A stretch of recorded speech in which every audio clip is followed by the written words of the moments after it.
Hello everyone, welcome to StatGDP. It's me, Fool Me Twice, and who am I here with? Where is my couch? But with an apostrophe S, not is. Where is my couch? Where is it? What did you do with it? Where did it go? It must be in a dump somewhere in Africa. Gotcha. That's fine. I think they could use some couches, and we could use some discussions here on StatGDP from atoms to ethics. What are some of the ethical dilemmas that we have and concerns we have today? Well, obviously the riots, right, in LA and some other places across the country with those raids. What do you think of this? Did you hear about that? Barely reading up on it as we speak, but I think that, I suppose it was bound to happen, quote unquote, but I feel like everything sort of just ebbs and flows throughout time. Like, we've had immigration issues 10 years ago and sort of calmed down, and now it's back up again. And I don't know. I mean, I guess it'll just become more and more violent, and more and more. I don't know. Marines and National Guard members have to be involved, and it'll just become more of a police state. Yeah, unfortunate. I mean, you don't want it to have to get escalated towards violence, so then, of course, we could always go back and say, well, whoever sent in the current most escalated branch of troops or Marines or National Guard or federal police or whoever is to blame. So that's what Newsom, the governor of California, is doing, saying that the escalation of violence is Trump's fault. Trump's obviously reacting to what he believes is already existing riots and violence and the inability to succumb to the Border Patrol, or the ICE, I should say. The ICE raids that they're doing were supposedly over people who already had warrants for their arrests and had, deportation orders on them already, so that's why they probably went into some businesses. I don't think there were any random raids, although there may be some of those, but the priority for the administration seems to be that they wish to go ahead and deport people who are already on kind of in bad terms and have, warrants for their arrest already. Because he did say, or at least the immigration czar did say, that criminal illegals are going to be the first priority, although that deportation notion seems to be gaining popularity among a lot of people. It's a lot more popular than it was 10 years ago, I would say. I see. Yeah, that makes sense. I suppose there's more transparency or visibility among, the masses, I suppose, about it, and or maybe that's just kind of how I see it because I'm getting more involved in politics myself. But I don't know. I just feel like all of this is just another fear-mongering event kind of thing, where it's just like, hey, if you don't behave, doesn't matter who. I mean, because ultimately, I don't know. This is kind of a conspiracy thing, I guess, at this point. But like, they say they're only going after criminals, but really they're going after. Realistically, what ends up happening is a lot of low-income people who can't stand for themselves also get thrown into that bracket, and basically people who aren't paying taxes or contributing to the economical growth of of America, and not just felons and whatnot and criminals. It's like people who apparently the government sees people who don't contribute to the nation also on some level as like criminals as well, because you might as well be if you're only taking and not giving back. Yeah, I guess in some cases, but at the same time, the argument about, at least from the left, and I'm obviously not a left-winger, I'm getting more and more conservative the older I get. It's kind of the trend that you see with most people. Not always, but it's kind of like how it's gone for me, at least, and usually you kind of get more right-wing as you age, I guess. Agreed, yeah. From the left wing, and I used to be on that branch, definitely. I was definitely for the Obama 08 era stuff, and not lately, but surely the left-wing perspective is, well, they're contributing to our economy. They are working here, even if they're not net taxpayers. They're contributing in some sense, even if it's low-paid, whatever, service job or picking crops or whatnot. And I see that argument because I see the fact that if we're too lazy as Americans to do a job that still needs to be done, that we demand be done, then someone's gonna swoop in and do it. So if we are not careful about things, we will be taken over. And do I want that to happen? No, but in large extent, it kind of has happened. And the question is, can we reverse it? Can we reverse it in time? Should we do it? And are we going to do it? And obviously, a lot of people think we should not do that. But I think we should, because we just need to, it's sufficient to solve the issue of self-sufficiency, to get less, out of shape as Americans in general, and just pave our own way so that we don't have more of a fake system where we're dependent on an underclass of second-class citizens or whoever that doesn't have citizenship, which, if they don't have it, then, they came in illegally. I don't think they necessarily deserve it, because that gets in the way of people who came in legally, right? And that's not fair for the people who came in through the system as was demanded of them. So obviously legal immigrants should be prioritized over illegals.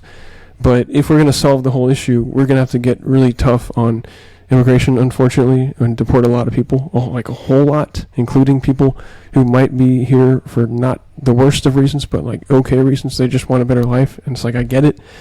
But at some point, we're not going to have a country, right? If you don't have a border, you don't have a country. And that's obviously a Trump line, but to me it rings true, because it's part of the definition of a nation, in my opinion. So apparently we're already deporting those people. I guess that's kind of what I was reading about. I forget it. Paulie just read it, but I don't know why I trust Reddit so much, because they're real people posting real things. But then again, there could be bots too. I don't know, but the families are just very low income. Apparently, there's no criminal records, and for a lot of these families, and they end up getting deported because they don't have the money to pay the rent or whatever taxes that they're supposed to pay for, and the government can just choose at any moment to hike up whatever it is they owe, and then all of a sudden it's out of their ballpark and they have to get deported. Right? And apparently that's been happening already. So it is going to. It is that whole MAGA mindset where it's kind of like you're saying, it's it doesn't matter if they're criminals or not. We can't rely on outsiders to generate wealth for our nation internally. So, at least not now. We're realizing to the extent that we have right now. Right. The number of immigrants in the U.S. is so high. It really is an absurdly high number for any large country. No other country has ever tried this before. For any big country, right? It's not going to be a country of 10, 15%, 20% foreign-born citizens, or in the case of some communities, maybe 40, 50%. It doesn't usually happen that way in most places, unless they're very small places like the UAE or Singapore or something, right? Normally, large nations have to build in their own self-sustaining way, economically or resource-wise, and really, unfortunately, you have to say, genetically, it's people do like having a people that they identify with, and as we get more diverse, people don't really want to identify with the country anymore. We want to identify with our own little, minority groups, because everyone will be a minority in 2040 in the U.S. with the current track, the way it's going, which, to me, that's not good. I don't think people really want to see everyone else look different than them. I think people want to strive to be in communities where people look like them.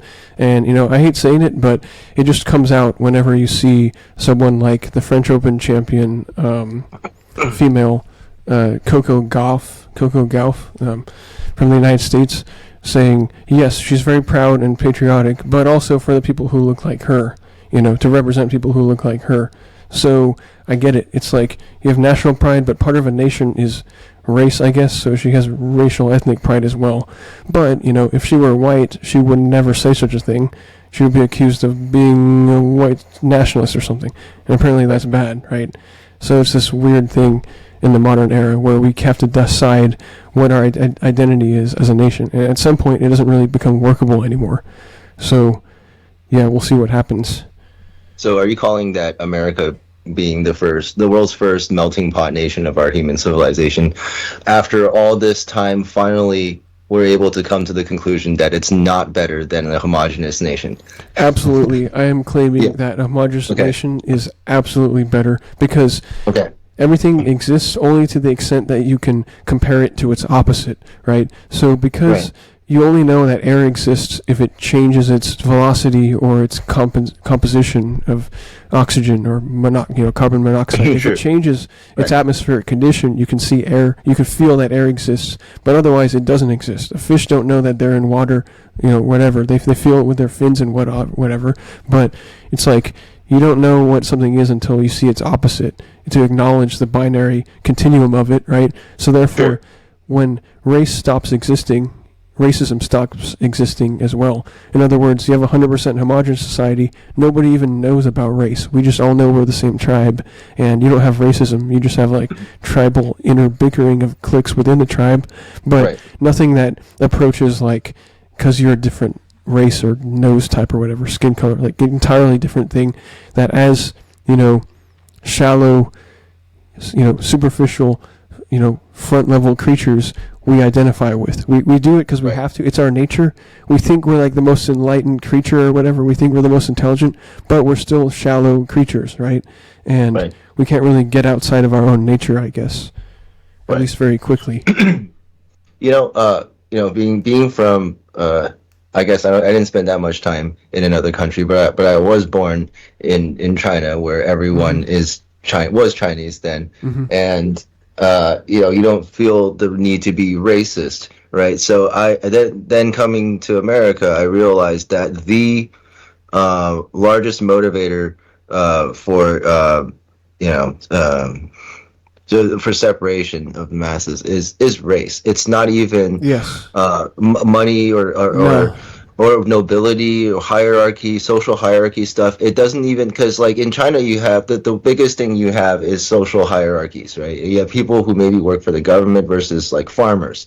But even then, you're not going to say, I'm going to kill that guy because he's really poor. And the poor person isn't going to be like, I'm going to kill that guy because he's really rich. Because both people see value in what the other one offers for that nation, right? And they're not going to be like, I'm going to hate you on a level that I'm going to kill you. But racism like, actually ignites that fury in people, right? It like, oh, I don't like you because of your skin color, so I'm gonna like kill you or like be physically violent towards you. And that's something that doesn't exist in the homogenous society. Yeah, it can't exist because Yeah. the acknowledgement of something being that separate of a race doesn't exist. So Right. obviously, yeah, and it also means not necessarily to the extent of killing, but just I don't like that person because that's one of those people who acts like this or talks like that or speaks this language or whatever and has that skin tone or like body type or whatever, and this therefore needs to be separate from us where we can do our things and be around people we want to be around that are like us. And that's just the default nature of flocking together, right? Birds of a feather. So Right. there's no way really around it. Obviously the birds do it, and obviously they're smart to do it because they're compatible in that way. I mean, you can't force them to not do it. You can't say birds are racist. They're bad people because they flock together. You're like, oh, that's nature. That's smart. That's similarly in touch people or beings being each other and knowing what compatibility level needs to exist before they fraternize or mate with each other. And that's just how it goes. Unfortunately, as humans, we've decided to get all mixed together and do all these cultural enrichment, multiculturalism type societies, and it's like, to what extent is that good or not? Like, when you have a Chinatown and people can go there in San Francisco, it's like, people like going there even if they're not Chinese because they know that they're going to get authentic Chinese food and stuff that they can't get in the one in the blue, like, whereas if you're way out in the middle of nowhere, there might be a Chinese restaurant, but it's the only Chinese restaurant in town, and it might not be as good as something in San Francisco where you have all these alleys, all these blocks and stuff of these restaurants. So it's like people appreciate these little towns that are like another country, within their town, even if they're white or whatever, even if they're Mexican. They appreciate the Koreatown in LA or whatever to go to eat Korean barbecue and whatnot. But it's like, where's the breaking point? How do you know what amount of foreigners in your territory still feels good? And apparently, I guess we are reaching that breaking point because it is seemingly that breaking point right now. You know what I mean? Yeah, I know what you mean. And kind of reflect on that. Other nations that are more homogenous, I feel like, strangers will help each other not out of obligation, but out of empathy. Whereas here, we have lost all semblance of empathy. It's like we've like weaponized empathy here. Like, we don't have true empathy for one another. We have this like fake version of it that we forgot that it's fake. Like, that's how bad it's gotten. Yeah. So yeah, that's what I have to say about that. That's we are really far gone, definitely. Right. And it's all a big psyop of how we've fallen for every institution that we've believed in any sense, I guess, unfortunately. Right. And other nations, I mean, they probably have that on some level, but I don't feel like it affects their day-to-day life as the overall society as much as it does here, because I traveled to all these nations, and I guess you can say that I've only been there as kind of a visitor, either vacation or for work or both, and only for up to like a month or at most 2 months at a time. But I still felt like it was enough time to get in on the overall vibe of society and how the average person sees one another and how comfortable everyone is with one another, like on this very organic level. And it just feels like America's the darkest place to be in from, a societal point of view. In a multicultural society as it is, that is. Yeah. I mean, there's not really any way out of it, being someone who's a minority yourself, right? So that is your only real possible experience, in the sense that if you go out to a small town in the middle of nowhere and it's 95% white, you're still going to feel that way, because it's going to be not your culture, and you're going to feel like an outsider, and they're going to label you as an outsider. So unfortunately, you will be seen as of a different nation by default. And yeah, I guess that's what I'm getting at, is that unfortunately racism will exist as long as race exists. And the only real solutions to that are bad solutions. Well, there's the good version of the solution, which is segregation by self-segregation into separate societies, separate nations that can work together and collaborate and form trade partnerships and alliances in times of defense and such, but at the same time know each other as being separate nations, separate tribes, is the one way to do it, which is the natural way all nations kind of came about in the first place before this melting pot stuff happened. Or you get rid of race by, the bad way, which is genocide. Or you mix everyone together, which is also bad, because I'm claiming that mixed race is not a good thing in general, because if you just mix every race together, what are they adapted to? Everything or nothing? I argue they're adapted to nothing, because who's perfectly adapted to every climate that every human race micro-evolved into, right? You go up to the Himalayas or these Andes, Machu Picchu descended people, and these high altitude people, and they're gonna have different lung capacity and stuff and all than people who are at the sea level and whatnot. It's you mix it all together, you don't necessarily get the ideal human being, I don't think. So to think of eugenics that way as well, I think is flawed. Okay, so the other outcome that I can think of, and it's a super dark rabbit hole conspiracy one, is that the races also dissipate for a different reason. Basically, AI takes over and makes us all its slave, and then we won't even care about each other on the level of fighting one another anymore. We'll realize we just have to band together to beat AI or something, Otherwise, we're done for. So seeing each other's humanity because of the whole enemy of my enemy, is that your friend kind of deal. Right. And it's when things are dire enough, the enemy of your enemy is your friend. Because the AI has the enemy of humans if it's trying to control and depopulate or somewhat eliminate the humans. So yeah, I guess a dire enough scenario could band everyone together all of a sudden. Right. But would those bonds be as strong? In prisons apparently, and I've not been there, but apparently it's highly super segregated, and everyone knows kind of where they lie because things are pretty dire. So I don't know. Maybe segregation would still come back. I don't know.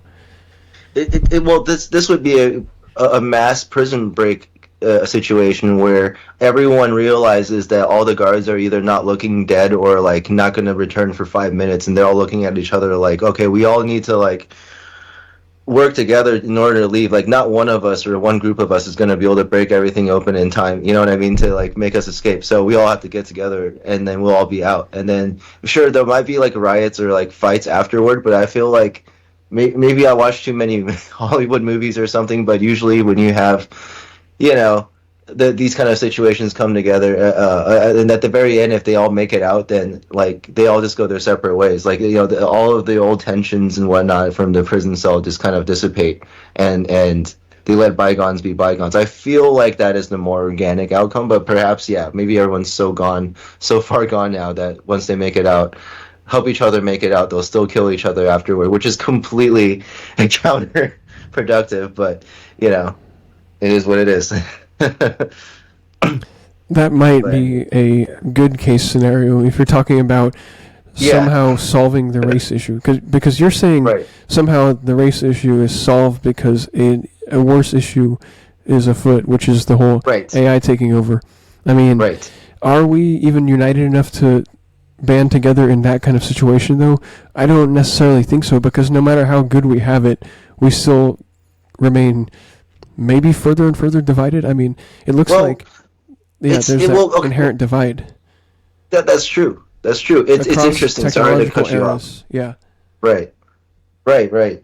No, it's true. Sorry, I was butting in all the time there. But like, basically, I was just saying that I've always thought the internet was a neutral thing. It's good and bad depending on how you use it, right? So the one way we could win and band together is through the actual internet that's trying to destroy us, or it's like water, right? I mean, you can drink it, it keeps you alive, but you swim in it and you drown, you can die in it, right? So it's like the internet's like water to me. Like it'll bend and like mold to whatever shape you want it to be, but you know, in this case, it's like we all just kind of have to use it to band together. Right? I guess it's possible, but it's possible that it's still our demise, because if at the end of the day it was not possible for the internet to be the solution to the divide of humanity, then it'll show itself later anyway. In other words, it will. You know, it's still a piece of technology, and maybe the usage of like so much technology is making us more divided in the first place, because you could use it, as you're kind of implying, I guess, in the good way or the bad way, for good or for evil. So you can use it to unite people, or you can use it to divide people more. And we're kind of dividing ourselves with our echo chambers, because discussion's kind of dead when it comes to politics at this point, right? I mean, at least as far as civil discourse goes, as far as genuine discussion and wanting to know genuinely why the other side thinks the way they do, I think that's over, mostly. I mean, there are some probable, good discussions, but it's so heated these days that ever since the last 10 years, people hate Trump so much that basically, like, it only gets to ad hominem attacks, basically. So most discussions these days on politics are not about the actual issue, I don't think, but about whether someone has the right credentials, or is of the right state of mind, or is insane or not, or is part of some cult leader, thing. It's all about attacking the person, their credentials, and stating that the data is wrong, does not being able to agree on what the data or the facts actually are. And it's about pushing your own narrative. So we may have actually pigeonholed ourselves into our own echo chambers permanently, in the sense that we'll never get out of it unless we want to get out of it. And there's enough information going around digitally these days that you can always zoom in and look at only the picture of reality you want to see. And everyone wants to see their own reality and know that they're correct. So we're only going to do that, apparently. So it may just divide us further and further, right? It's like, which is bigger, the numerator or the denominator? It's like, if you use L'Hopital's rule or whatever, it's like, which infinity is bigger? Like, we don't know, right? But it's like, it's possible we're just dividing ourselves further and further, faster than we're uniting each other. But I see what you're saying regarding, like, just communicating digitally through words, being able to talk to each other on that level without even knowing what race anyone else is over the internet, can make people feel somewhat united, and that base kind of communication level. But does that play itself out fully in reality, or is race the finest, like most fundamental structure of human expression that we all circle back to? I still think, unfortunately, it's a controversial subject, and it's probably the most controversial subject, specifically because it is the most fundamental part of our being and of humanity itself, which is the human race, Right. As long as we are convinced that the only thing we care about is organic life, then we will we will focus on race more than we would focus on anything else. And I mean, I'm only saying that because of the last topic we're talking about. The only way we would value anything more, or we would, value anything higher than race would be if there is a more superior race than us, which is like something we created or some other being altogether. All right. But then, but that would be like, somehow that seems like a probable case. That's how crazy like the world is to me right now. And then going back to what you're saying, like, I also pretty much feel like I agree. Like deep down, I feel that we've already surpassed like the point, like this point of like the where the graph starts to go exponential, right? We're like beyond the point of no return, where it's just a matter of time where we hit some critical mass, where like everything just has to like, I don't know, either devolve into completely animalistic stuff, or just we all enter some digital matrix. It has to like snap one or the other way. And you know what I mean? Yeah, so you're saying that we're in some kind of transition period that is not sustainable at all, because we're writing some fine line between balancing the level of technological, ubiquity, or whatever, like the totality of everything being technologically linked, as if that's going to save us all in this communication age, information age. And it's obviously not, because it's good to have a lot of information, but you also can't have too much information, because you have to process the information and make a decision. And the paradox of choice is that you're given too much choice, and you actually don't get happier. You get like more stressed out because you fear missing out, right, on the better choice. And if there are 1,000 choices, you're unlikely to have made the absolute best choice, right? Paradoxically, compared to if you only had like 2 choices and it's binary, and it's like, well, we'll try one of them, and you just make a choice and you make it faster because you don't have to think of 1,000 things. So, unfortunately, thinking and processing, maybe we have too much information. Maybe we're past the point at which the technological age just makes us like burnt out on everything. Yeah, it's really difficult to decide where like what direction we're heading. We have all these like technological like philosophers basically at this point who are just trying to like, I don't know, determine the trajectory of humanity, given how exponentially fast the technology is advancing. I think it's advancing at a point where not only can they not come up with laws and regulations to encapsulate the growth of these things, but they can't even keep up with what these things are doing on like the engineers themselves can't even describe why they're seeing the outcomes they're seeing. They're like literally, I forget the guy's name, but one of like the first AI, the guy who worked on the original ChatGPT, is already saying that like he's certain he's like telepathically communicating with other beings, which like this is like a PhD, like world-renowned PhD guy that's saying that he's I guess you can say he's crazy, but like he's at the level where he thinks AI is like so indescribable that it might as well be a being that's like that we're tapping into from a different dimension, like.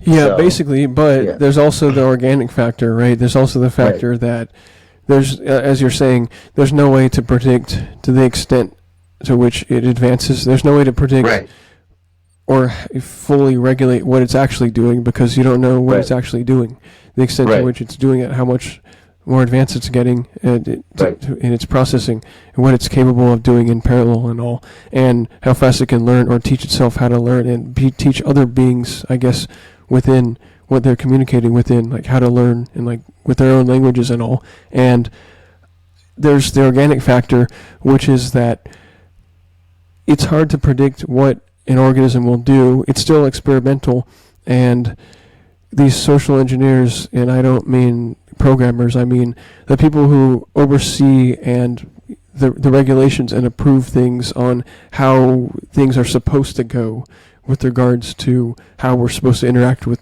the technocratic world, how we're supposed to interact with money and stuff, and what are the regulations going to be. I mean, the regulatory, state and the whole bureaucracy and all, the social engineers and people who are heading the financial institutions and the World Economic Forum and the Bilderberg people, right? These people trying to socially engineer, which I think is a kind of phony way of doing things, and to psyop everyone into thinking or accepting that a certain thing is good rather than the old school way of doing things organically. And unfortunately, I don't know, is it possible to convince the bulk of human beings that there is something better than a human being? I don't necessarily think so. I think we're really far gone and deluded if we think so, because what is better than a human being? Anything is better than a human being if you say so, right? Birds are obviously better because they have the 3 dimensions to fly within, so they're better than us. They have access to more volume of this planet, so they're superior, right? Well, no, because you wouldn't want to confide in a bird for a conversation. They can't speak English, whatever. They're better than us, but they're worse than us in other ways. But overall, they're less human than we are. So the ideal human being is greater than any other being in existence from a human's perspective, I guess. Because everything else is better at other things than it does, like elephants and all. But the ideal possible elephant is what the elephant is striving to be, not the ideal human being, because he can just crush us, right? Whatever. So I don't think a being can think that any other being could be the ideal possible being other than the ideal possible version of itself, if that makes any sense. I think I know what you're saying. I think, all right, so I guess, I don't know, I guess I'll just respond with this. It's like, I think most people don't look at humans versus animals on the level of like stats in the video game, like agility and endurance and like defense and attack stats and like maybe like empathy stats and stuff like that. Humans now we've been so pigeonholed in this society, like at least in Western society, to only look at super narrow, like individual pinpointed aspects of a human, in order to determine its worth, right? Or like beauty, just physical beauty, or oh, they sound cute, or whatever it is, right? And instead of looking at all these stats, like what you're saying, like we're so much better than other animals, but we ourselves are now being conditioned to not even really see it. And it's like we don't see the value in ourselves anymore. Like there are all these, I guess you call them incels, right? Like millennial dudes who are just on the internet probably like watching porn all day, and like they are the first dudes who would get an AI girlfriend. I mean, the whole AI girlfriend thing is huge right now. They're making so much money. Someone's got to be buying this stuff, right? And so, there's a lot of lonely men out there who think that these AI girlfriends are more understanding emotionally than any girl they've met. And this is all those lonely guys I've ever wanted. They don't want, like, I guess they want sex or whatever, right? But, like, really all these guys are just lonely. And so these AI sites and like platforms just kind of go after all these really lonely dudes and play off their emotions, right? And all they want is to not feel lonely, and that's a really, really easy hole to fill, right? Whereas what you're saying, I get, it's like, hey, look at all the other aspects of us. Like, we're way better than this thing. But then they already don't agree with you. They already would feel threatened that you're telling them that. They're like, no, but I want to satisfy my emotions. Like, well, they would want the ideal possible version of a human that they conceive of is reasonably going to be expected to be found in this lifetime for them, which is this AI chatbot girlfriend or whatever. This right, because it only satisfies them on an emotional level, and that's all they're looking for now. That's what I'm saying. It's like they're no longer looking for everything. They're only looking for this thing that can satisfy them emotionally on this very, very fundamental level, because they already talked themselves out of all these layers of other expectations that they can have for themselves versus other girls or whatever. Like I don't know, Yeah, it's kind of a basically, depressive it's thought. exactly how you could consider any form of technology, which is that it accomplishes some goal that humans want to do and maybe have done before, but in a much slower or more inefficient, maybe, fashion. So any individual form of technology is obviously developed because it is vastly superior at one or some finite number of tasks that humanity is wishing to accomplish for that domain, but doesn't in any way actually end up being fully superior in all aspects to an actual human. It's like humanity, calcified into this one little blip. It's like the whole Dirac delta function or forcing function or pulsation thing. It's a very narrow, very tall, narrow signal that doesn't have depth to or width to it, right? It only has height. It's like you're saying, basically, it's like very narrow-minded, but it really, really efficiently accomplishes one thing, basically. But the question is that enough? And does our organic existence matter enough that enough people are going to give up on it? Or not matter enough for enough people to give up on it? Because once enough people give up on it, we're not going to be having all that many kids anymore. And we already know about this because the birth rate's already been cut in half the last generation, basically. It's been cut by 4 or so, probably the last 2 or 3 generations, or maybe 6. It's been really cut in half, twice probably, the last couple of generations, you know what I mean? So Right. we're already absolutely skyrocketing our odds of this exact scenario of humanity's virtual extinction through us valuing things other than the reproduction of our own biological matter that we always considered to be the whole point of anything, I guess, which is to recreate or to keep on living. I guess it's weird because it means we value life in a different sense because we identify as a different thing in this generation. And I think it's a corrupt thing. We identify only as our own immediate consciousness and, fulfilling our own pleasures in the immediate conscious realm of this Right. lifetime. But it's and we want that lifetime to go on as long as possible, and we want to always be consciously experiencing well-being of happiness and pleasure or whatnot, and that's all we want. But it's wait, but our finite duty in this lifetime is to do something that we can be proud of for generations, I guess. So it's not about the one life we do have, it's about the infinite number of lives that we are contributing to that we could produce, I guess. And it's whether we can make that enlightened step to actually decide to reproduce, I guess. I don't know, that's one argument for why morally reproduction to the next generation is actually a duty, I guess. And I don't know. It's it's hard to convince anyone of that. And I'm not one to talk because I haven't reproduced. But I mean, it is something that we can all strive for, at least as the ideal. And I guess we should admit that if anyone likes existing for any moment at all, or has ever enjoyed anything, that it is worth repeating and doing again, I guess. Because apparently we keep on waking up and coming back to it and eating and surviving and stuff. So apparently we like surviving very much, and there's no way our body is going to survive another century without unnatural methods, I guess, And it's how much do you want to fight nature?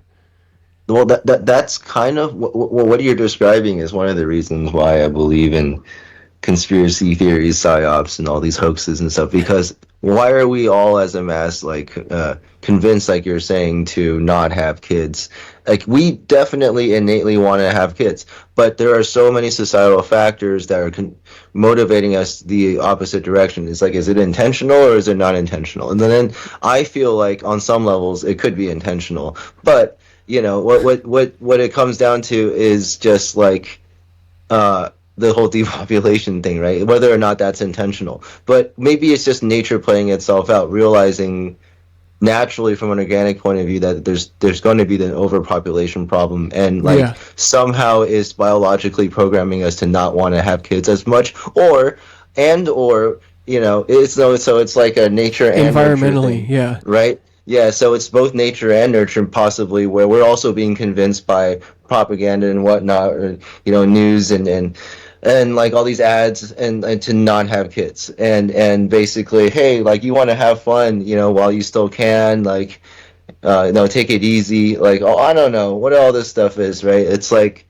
we're somehow fighting this deep innate urge to have children, to procreate, like you're saying, and it must, to me, it can't be like so much, as much nature as it is nurture, somehow, is what I'm calling. It's like there's no way we've programmed ourselves biologically to not want to have kids within like 2 generations or something.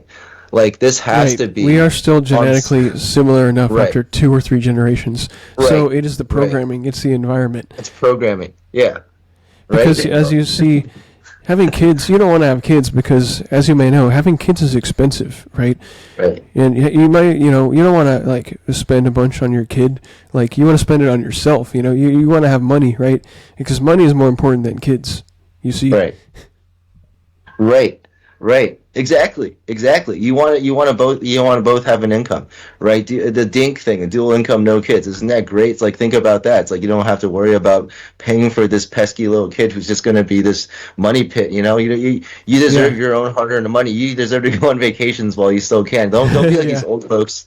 All these old folks wait until they're like old and like broken, and then they try to go on vacations and they suffer. Like, don't be like that. Like, blow it all now. Right, and then people like, that's probably what they do. They blow their money until like late 20s, like early 30s or something, and then they realize, oh man, I gotta either live at home or live with friends still, or oh man, rent's really expensive and houses are expensive. Like, yeah, you know what I mean. So I mean, the fact that we both, you and I, are talking about it, and neither one of us has kids. Like, obviously, like I'm trying, but I still don't have it. So is that also like a result of the system? I don't know. It's like, what if they even put stuff in the food to make you not as Yeah, vital I or guess. whatever, I mean, right? I don't know Like- exactly like- what, like- but the whole right, BPA thing and the microplastics, the fertility rates definitely dropped as soon as the packaging started to go more towards the microplastics and the BPA and Yes, stuff, true. and Yeah. not towards cans. We still have cans and all, but it's now less glass, metal, and cardboard, which I don't know how much that being close to food touching is good anyway. But I mean, as we know, the birth rates have gone way, way down. I mean, the fertility itself has gone way, way down because sperm counts, I don't know about eggs, but definitely sperm counts and testosterone levels are lower than they've ever been, I guess, in measured history, right now. Right. And I go back to the whole, like, it can't be naturally induced, biologically. It has to be, there's some unnatural force here, is what I'm calling it. And I guess I'm a conspiracy theorist for that, but Well, yeah, there because has it's to be. happening. It's Yeah. chemical Yeah. and it's psychological with the whole psyop of you don't want kids. You want to enjoy, you want to live for yourself. Right. Because kids are expensive and you can't do anything unless you have money, which is Yeah. another kind of hoax because money used to not Right. exist. So how do we do things? Yeah. No, I mean, because now they're like, oh, think about the baby food. It's like the baby formula, right? That's something Yeah. new. Think about daycare. That's also new. Think about like all these other things. Think about, like, because you both work, right? Think about all these other services Yeah, you're yeah. gonna need because you're not taking care of it, right? So. Oh man, Yeah. you just went pretty dark there. I mean, this has been a pretty dark conversation anyway. Right. But the idea that you can't afford to like take care of your own kid and you have to send it off to Yeah. daycare because you have to go work in order to pay for Right. stuff. And then it might include like iPhones. Maybe you need like iPhones for your older kids, so then you need to like pay for some daycare. And you need all this money, and you need it, so you need 2 parents working.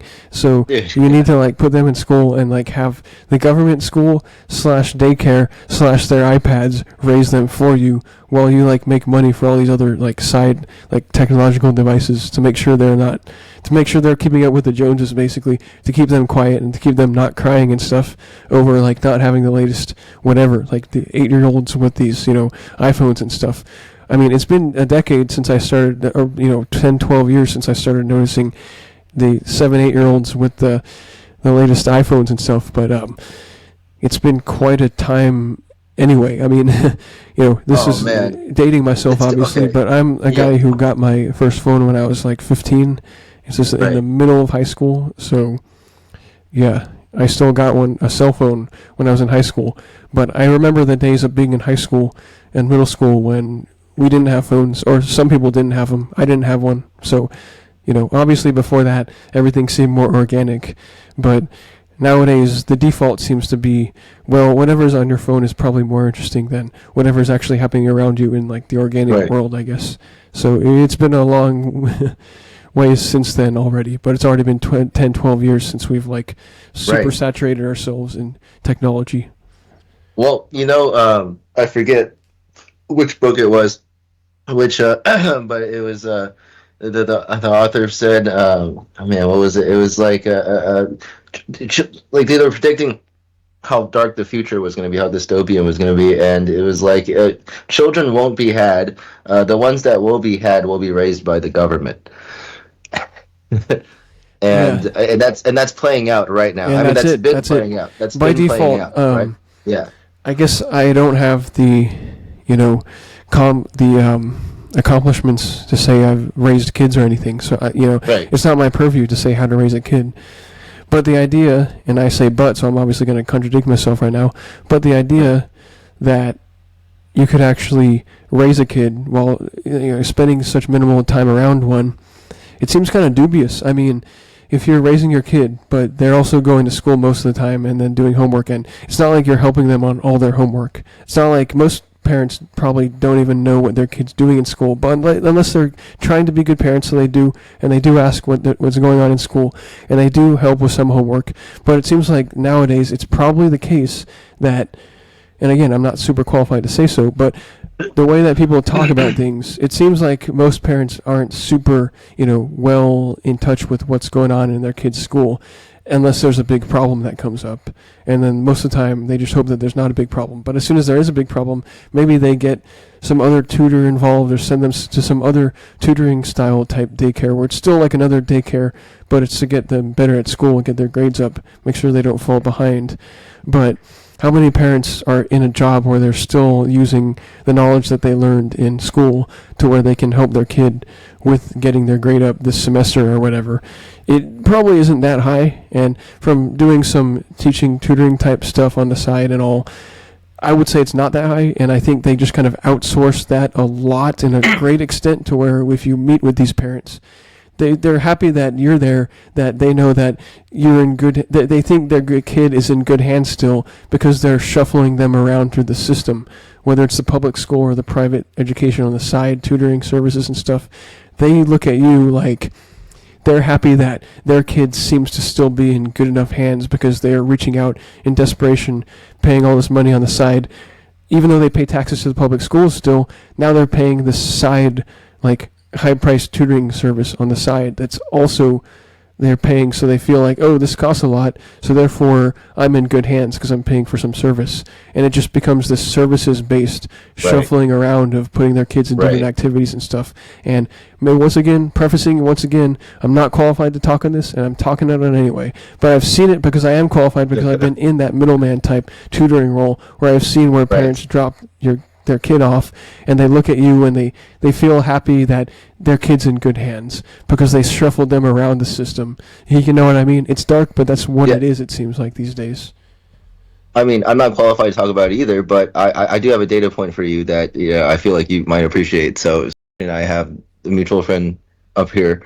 The friend's married. The husband's usually not at home. We never see him, and the baby's like a year and a half, probably. Like, we celebrated its 1 year birthday 5-6 months ago, so it's about a year and a half old. And last week we went to go visit her. Usually her parents would be there because their parents love the kid and they're always there to visit every other day or something like that. And that day the parents weren't there. It was just her. And the baby wasn't there, and the husband wasn't there either. So it was literally just her in the house. And we brought food over, and we were eating food. And I remember I was asking her so your parents must have the baby, right? And she's like, oh no, they're doing their own thing. They're out in Lake Tahoe or something. And I'm like, oh, so your husband has the baby? He's like, oh no, the baby's at a daycare. And then I just remember thinking oh wait, so you're home right now and you don't have the baby here. You put the baby at the daycare, and we're hanging out. We're drinking, we're drinking beers and stuff, right? And so she's like, oh no, I need my me time too, like that kind of thing. And then I'm like, oh wait, so she paid for daycare so that she could hang out and drink with us, right? And that is a dark future that we're living in, man. Okay, because that just sounds like bad parenting. Even though, once again, I can't say anything about parenting at all because I'm not a parent. Therefore, all parents are good parents. But no, they're not. They're really not. No, we obviously see this. You just proved it once again. They're not. And that's not just even because all you're of it. not a parent doesn't mean you can like always never know the definition of good parenting or not, or bad parenting. Like you can recognize it because once you have kids, that's the only life you have, I guess. At that point, is your next life, which is their life. Yeah, exactly. Okay, all right, and that's not even all of it. So the second part is she later on in that meal she started complaining that she had to get up early the next day because she had to she took a shift. She's like a sub teacher or something, right? So she was complaining that she had to get up really early the next day because she took a shift. And I'm just like, oh well, I mean, you don't need to take this shift then. I mean, she's like, yeah, I do. I have to pay for the daycare. Yeah, you have to you have to make money. Like exactly what I just was talking about, right? You have to make more money, so you have to work in order to pay for the daycare and have someone else raise your kids for you. It's like, why not just raise your own kids and be around them, teach them stuff? I mean, anyone who makes it in the adult world of knowing what it is like to be a functioning human being of male or female variety should already know what its own kid needs to know about life, I guess, to be able to teach the lessons enough. And this is just me arguing for homeschooling, basically, but I guess I'm arguing for one parent working, because that's what it always, I think, was, because unfortunately for women and women's rights and all, they weren't allowed to have credit cards before the 70s, I guess. But in a way, that's better, because who wants to have a bunch of debt, you know? Well, why would you want that? And we all know about debt and the fact that a lot of Americans have a lot of credit card debt, and that includes a lot of women who have a lot of credit card debt. Why should they have that? Unfortunate, because they want stuff. We all want stuff. But if anyone's going to have debt, wouldn't women rather have men have all the debt? Because the burdensome, heavy duties and stuff, that goes to the man. Make him work off all the debt. Make him do the labor. Make him make the money. And then the woman has the privilege and the responsibility and duty of raising the household and kids and homeschooling the kids. I don't know. It just seems way more efficient, and it solves so many problems at once. But we don't really think that way, I guess, these days. So maybe there's no hope. But to me, it's logical.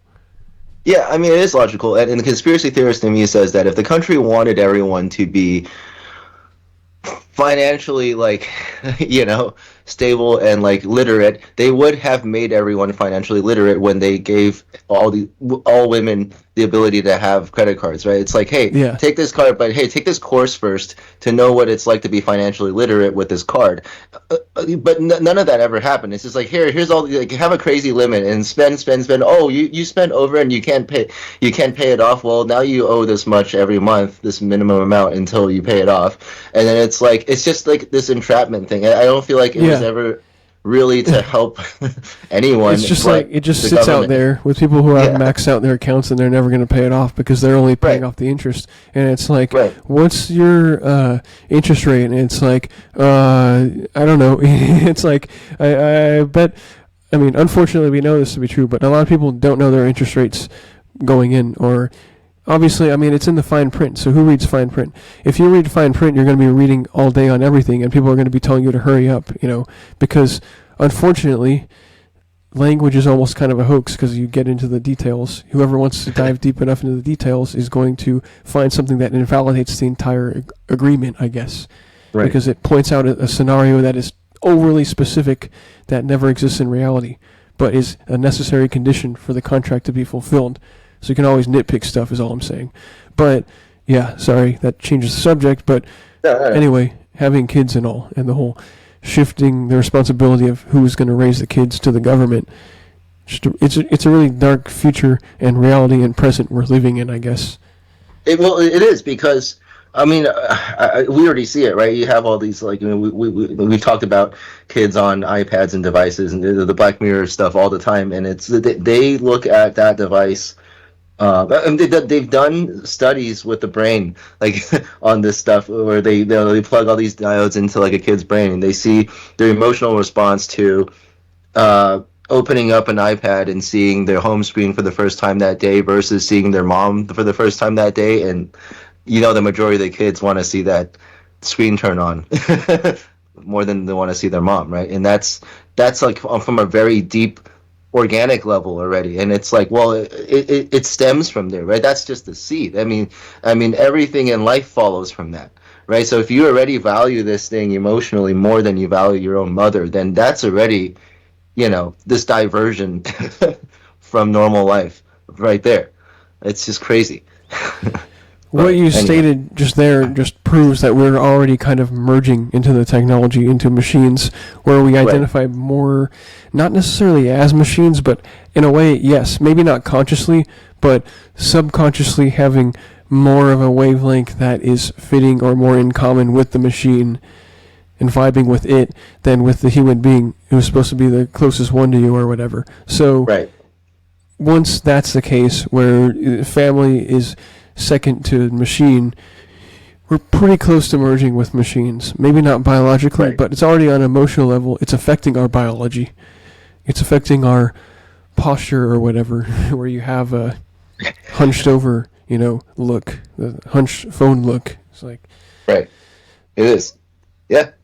You have all these skeptics that talk against that, like all these like chiropractors and stuff. I totally believe it though. It's just like you have all these people who sit in chairs wrong, all these chairs being made that have really bad lumbar support that just look cool and feel good, but that are really bad for your back. And no, the companies don't care, right? So ultimately, we're all losing our postures out here. But you personally have very good posture, so. Don't worry, I guess you got nothing to worry about. Well, I'm trying to have a good enough back for as long as possible and have it not give out before I'm 85 or so. I think that's a sweet spot. I don't want to live too much longer after 85 because then, think about it. If you're giving yourself a half century to accomplish stuff, isn't that good enough? Because the thing is, wanting to live too long, it's like hubris or whatever. Or, I don't know, it's arrogance. And I'm not saying anyone over 85 should want to die. Different people have different natural lifespans, and that's good for them. And I don't wish them to die or anything. But wanting to live too long means delaying things for too long, right? It's like, if you ask people, would you want to live 1,000 years? A lot of people might say yes, but a lot of people might say no, because then I get to see everyone die that I cared about. So, but then if you just say, well, what if everyone was 1,000-year lifespan? Maybe more people say yes to that. But it's the whole arrogance of saying, well, I deserve like 10 or 15 lifetimes or something. I deserve 1,000 years. If I could have it, I would take it. Well, then you don't have anything. Why do anything then? Then you have 10, 15 times as long to accomplish your life goals, I guess, and immediately you become less motivated, right? And you kind of just get more depressed. I don't know. That's my theory, is that as humans, we're lazy and we procrastinate, right? Our motivation level is like inversely proportionate to how long we have until it's due, right? Until the deadline. Right. So we have zero motivation whatsoever when something's very far off. And then all of a sudden it exponentially increases like right before, all of a sudden, right? And because we know that's in our nature, we're lazy. We want everything conveniently, like for free and really efficiently of good quality, like upfront, like right now. We want to have it all at once. I don't think trying to extend the lifespans of humans biologically is going to make humans any more moral. I think it'll make us worse. Yeah, no, I totally agree with that. I totally agree, and I feel like like you're saying that if you knew that you had more time, you would get complacent. That'd be on average, right? Maybe you have outliers, obviously, but on average, if everyone knew they were going to live for 1,000 years, for example, they would be so complacent for like hundreds of years or something, and then by the time they feel like, oh shoot, like, I'm getting old, or society's getting to some, critical point where I need to start acting on it or something, like, they won't know how to, and they won't even know how to advance in their day-to-day life or whatever. Whereas when you have someone like, I don't know, this is pretty dark. What do you think about? Think about like some kids who are born with like really life-threatening conditions that aren't expected to live past like teen years or something, right? They live every day to the absolute fullest. They do everything they possibly imagine, possibly dream of, and they've always known every night. Always known they don't have much time. So they've always appreciated the moments more than any of the rest of us could, because they don't have time to waste like a moment, basically. Right, right, and they know from birth, from the beginning of their known existence, that is how they have to live in order to because they don't know if they'll be waking up the next day, literally, right? So like that's somehow dark, but the way to live, because you don't know if you're gonna. I mean, we all have this fake comfort, this blanket of this hoax, this comfort that we're going to wake up the next day and be good. I mean, just because we've been doing that this whole time doesn't mean we're going to wake up tomorrow and actually be good. Something could just flip a switch, and we all just like go spiraling down some crazy dark hole, and like a lot of us won't make it. In that kind of case. and it's Right. and it has to do with the long-term complacency that you're kind of getting at, where it's like, well, even for the people who don't know if they're going to live past 50, they're wasting most of their lives now, right? Even at 30, 40 even. Yeah, I mean, if you're going to live to 1,000, then why do anything productive till you're like 400 or something, right? Yeah. And at that point, you would have already probably gotten into some addictive spiral of non-productivity that's going to destroy you. I don't know. I don't think humans should live longer than like 120 years. I really think we are destined and dutifully bound to live out our natural lifespan and then not get greedy. And that's like somehow nature's way of saying this is how long a being is supposed to live before it croaks, and then you have the next generation. And there's no rule against biological immortality. As we know, some jellyfish and some lobsters, they just keep on growing until they get diseased and die off. But there's no rule against it. We just happen to have our genetics and the end of the genome or whatever, telomeres or whatever they are, that end up being finite. They end up decaying over time, and then we just end up having too many mutations that ends up being some kind of terminal illness or some disease at some point that kills us off, that we don't want to have us die because of, but you just have to accept it, right? Right. Yeah. Yeah, that's true. Man. Dark topics. But yeah. Oh. Well, you bring it up from time to time with people, and they kind of get it. Because I guess I told some 60-year-old this. I was like, well, I want to live for a while, but not too long. And then she's like, right, yeah, you got to have an exit strategy. Oh, yeah, true. You got to have an exit and she's only like strategy. 5 years from retirement, so Yeah. people know when they're old, I guess. And, Yeah. I'm kind of getting towards almost the beginning of starting to feel old / I guess I'm old. And it's all relative, right? I'm not necessarily old, and I don't come across as that old. Some people still think I'm young, but it's all relative and to what you wanted to do so far compared to what you actually did. And I guess it's all the mindset. And age is just a number, but you only get so many numbers. So I guess, yeah, use them wisely. Do you feel like... Oh, sorry. Do you feel like you've done most of the things you wanted to do in life? No, right? No, not at all. Then you're young. Then you should feel... I mean, if you've done most of the things you wanted to do in life, that's when you feel old, in my opinion. Like, when you can't think of anything else you want to do, you know what I mean? That inspires you, that's the moment you get old, in my opinion. Okay, yeah, because it's like retirement. It's almost the same thing. Right. But, like, once you're bored enough of whatever you're doing that you're considering retirement, you're basically already retired because you've mentally checked out. You've stopped striving for anything new, so you're on the downhill. Right. You're kind of winding down, not looking forward to any more work and just trying to finish up and milk the rest of that job or career or whatever position you're in till you get your retirement benefits, and having that kick in and count down the number or whatever age you're going to take it at, and then you just leave. So it's like, once you're not striving for anything, just like you're saying, I guess that makes sense. You're young because you haven't accomplished everything you want to accomplish, and of course that could be whenever, that could be forever, because you're never going to accomplish absolutely everything that you want to accomplish or anyone else could accomplish, because it's unlimited, right? So yeah, I guess that's a good mindset to have, that you might as well always consider yourself young, because it's relative to the age of whatever, humanity or the universe, which makes us always young, and therefore always willing to strive for something.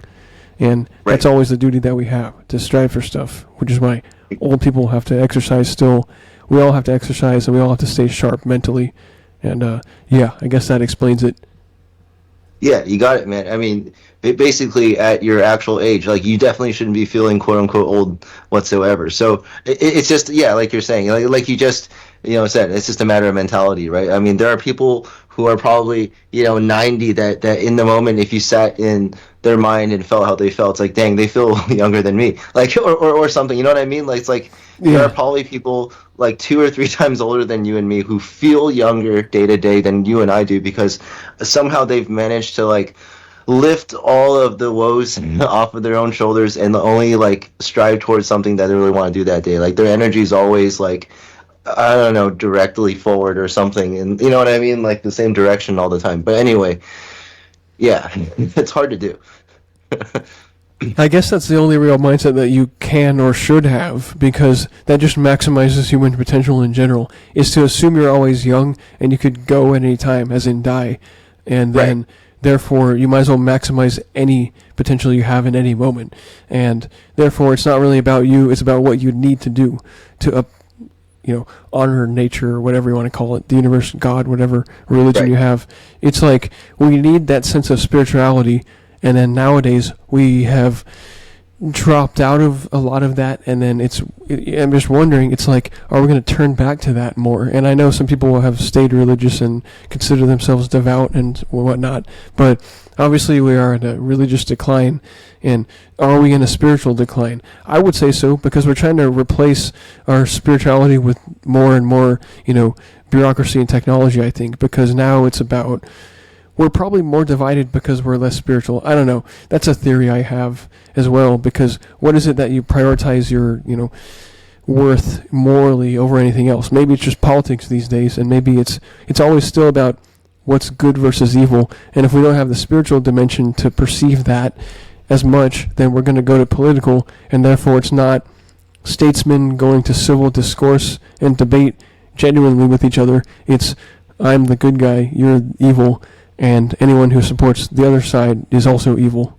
So let's go our separate ways and not have Thanksgiving together kind of deal because they support the wrong candidate. I don't know. Does that make any sense? It does. I feel like even our current human civilization hundreds of years ago, let alone previous ones before that, like we've all relied on some level of spirituality to unite ourselves in an unspeakable, like definable way in mathematics, science, and physics, all that. It's like there's something that we've never been able to fully describe that's been holding. It's like some fabric that holds society together, but we may not have ever questioned it to the level that we have now, to where we've forgotten that it holds us together, kind of thing. It's like we've tried to pick it apart so hard that it just became this cold scientific thing instead of this more organic thing that still is there. We're just not in tune with it anymore. We've like calibrated our minds to be on this completely different frequency plane or whatever relative to what it originally was, which was more in tune with the spirituality thing that apparently held us together as a society more strongly than this thing we're doing now. Yeah, so we come to this industrial revolution, so-called enlightenment type era, where we think of things, first the universe is spiritual, then it's mechanical. Now it's quantum, now it's kind of like quantum mechanical, so it's like quasi-mechanical, Newtonian / spiritual combined kind of deal. And it's like, which way are we going with that? It's like trying to be more enlightened than both, kind of, but it's like, at the same time, one of the founders of it says, if you think you've understood quantum mechanics, you don't understand it, right? Or maybe it's Richard Feynman, but one of the famous physicists who, I think it was before Feynman, anyway, not sure on the exact origin of the quote, but it's one of those things where it defines itself as not making any sense, because how do you have a probability distribution that's imaginary, and how do you square that and say that that's going to be the probability wave, that it's in all places at once, that the particle is a wave too? It's like saying things that contradict our notion of the mechanical world while possibly being true because it's some kind of spiritual aspect inserted into it, but it's weird. Right. Okay, so I believe that going back to the human society thing and what you were saying, it's like we've always tried to break out of this spirituality thing, but we've always looped right back into realizing that it was the best way to go all along. And I think we're just about to make that realization again as a human civilization. And it kind of goes back to the whole dark like AI taking over thing, because we will realize then that the only thing we have over AI is spirituality. It does not have that. You could probably. Really?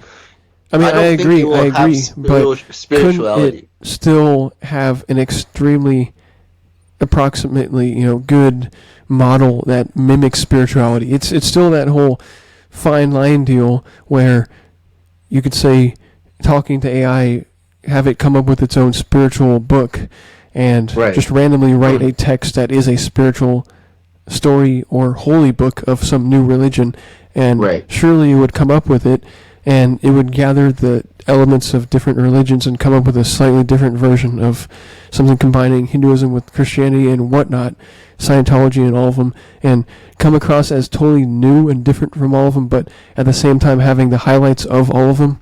And would that then pass as the next spirituality? And could AI recreate our own spirituality?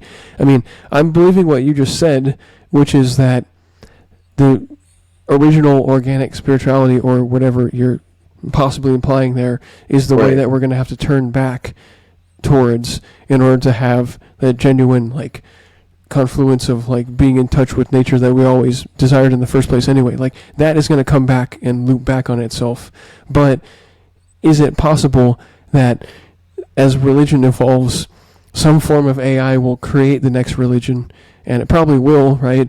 But will that actually loop it back into old school religion somehow, as It could. technology It could. recreating what Yeah. mimics old school religion to become the new religion after AI falls apart, when we have the next conflict that's really, really bad? Whatever happens, maybe when things really collapse, if there's another world war, or we just have an EMP or something, and we're back to sticks and stones, it's like, is that possible? That's another weird scenario. AI creates the new religion, which reinvigorates humanity's spirituality unintentionally. Okay, so I personally believe, I know what you're saying, and I personally want to believe that any quote unquote religion or whatever that AI comes up with is some shade or combination of an existing idea humans have already come up with. I still don't Yes. know if they can come up with a new idea on itself. And what I mean by that is, I believe, like you're saying, the whole organic, quote unquote, or quote unquote organic spirituality. For me, what that means is organic beings' tendency to be like, oh shoot, I don't know what, I can't explain everything that's going on around me. I might as well throw up my hands and be like, something's in control of this, and I don't know what it is, so I might as well bow down and respect this thing and quote unquote pray to it, or whatever it is, like this unexplainable thing. And basically, this it's like this egoless sort of what do you want to call it? Just like admittance that there's a higher power. And I don't know if AI is going to be able to do that. It might think it is the highest power. But if AI can also admit that there is a higher power that we all have to abide to, then it might just accept that we're on the same level. Well, Which wouldn't won't be a AI problem. be able Right. to hypothesize about absolutely there is anything, right, including the right. existence of some transcendent being, a spiritual being, That's higher morality than or it. structure? Yeah, higher than Right. it, because Right. I'm not saying AI actually thinks in the sense of a human being or biological entity thinking, but Right. it would at least be able to think that it didn't create itself. It would be Right. able to at least hypothesize that other things can be higher than itself, higher cause and such. It knows human concepts because it is created by human concepts enough to know that maybe this is the epiphany we need. Maybe this is exactly how we unite everyone. We take AI and we say, create the most agreeable religion that somehow, in the most efficient, seamless, and elegant possible way. And this is just the Einsteinian idea of wanting a theory of anything anyway, which is what he and a lot of other people have always wanted. Universal Unitarianism sect of Christianity, whatever. I guess not even Christianity, but just the whole Unitarian universalism type of church where it's trying to not contradict any religious belief but combine all of them. Maybe we have the opportunity to create the most seamless and elegant possible spiritual theory of everything that gets the most possible amount of people to have the least amount of qualms or like contradictions or, things against, to where it's some holy book that AI writes itself that agrees somehow the maximum amount possible with all religions, and then anyone could read it and be like, oh yeah, that's exactly what the spiritual truth is about my religion, right? It's like, what if the book was general enough somehow that Hindus could look at it and be like, yes, that is totally like an offshoot of my religion. That's Hinduism, like, described at a distance or whatever. Or that's also Christianity or Judaism described at a distance. It's like, would it even be possible? Or is that a pipe dream and we're too divided for that to be specific enough? It would have to be too general. Or maybe it's the one thing we need if we're going to be united on a level beyond race. If we're going to be united on a level that includes technology. I don't know if that's possible. It's whether human nature is more about race or communicating through technology. And I think it's still more about race. I don't necessarily want it to be the case, but to me it's clearly the case that we have separate races that are their own subspecies, which again, like I say, subspecies is not lower, it's just more specific sects of our species, right? It's like we are our own subspecies with different genetic characteristics that have micro-evolved for thousands of years in different climates and, landscapes and such. And I think that is more fundamental than our new technology. I just can't help but think it, because you have politics, which is downstream from culture, when politics obviously describes social organization and it's the art of control. So politics is downstream from culture, though, but culture is downstream from genetics and environment, and that's downstream from the environment itself in the earth, which is the climate, and which is downstream from the geography, downstream from the landscape, right? And that's the earth itself. So the most obvious possible path for what's fundamental to humanity is race, to me, and unfortunately means that the AI-based religion solution of uniting everyone spiritually through technology is unworkable. But that's a lot to process. It's a lot to think about, but yeah, what are your thoughts on that? No, I 100% agree.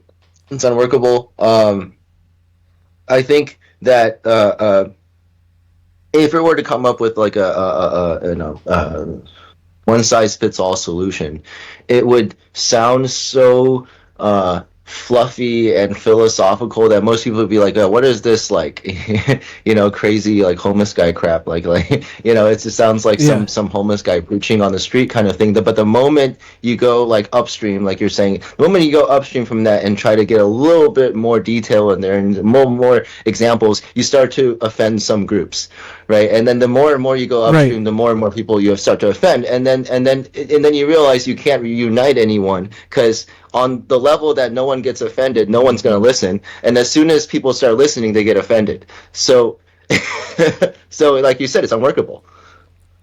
Because the AI would be general enough to not offend the particulars of the sects and the branches that have different ideas on how to interpret their holy books that are different from other people's holy books, right? So you're saying it would... That would just sound like hodgepodge. It just sound like complete wash to everybody. Like, it was like, what is this crap? Like, this nonsense, right? The moment it starts adding any detail is when it starts to offend people. It's going to try to add detail in attempts to not sounding like a crazy, like, all this random words, like philosophical stuff, right? In order to not sound like that, it's going to start offending people. And like you're saying, it's going to become unworkable at that point. Beyond. So, what about the whole real-time version of this?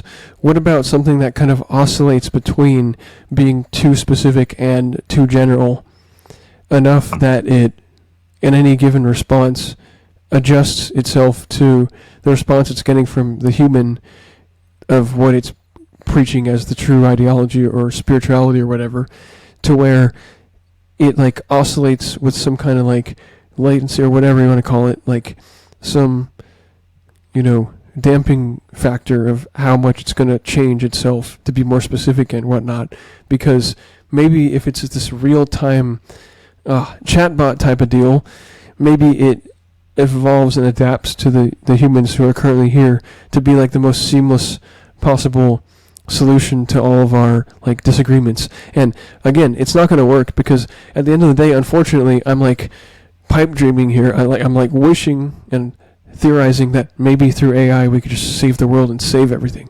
And unfortunately, apparently, it's like I want it to be able to be possible, but it's not going to happen because, again, we're just going to look at each other. And as soon as people look at each other and see each other as different, they can point that out on a level that the AI is going to, destabilize and be like, oh, you need it to be more specific to like that race over there. Okay, let's explain why that race exists and why they're bad because you think that race is bad. You don't like them.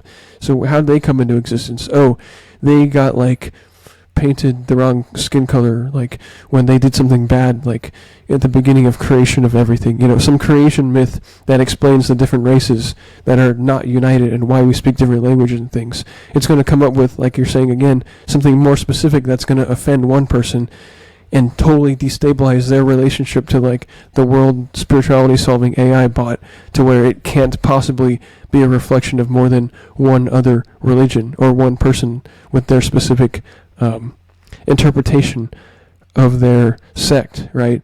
So it just still destabilizes, and I guess no matter how noble of a task you're trying to come up with, AI can never really like save the world or unite us or whatever. We're still going to have to save it organically by dividing ourselves up, self-segregating, maybe you could say, to the extent that we're comfortable with. I mean, I guess that's still nature, you know what I mean?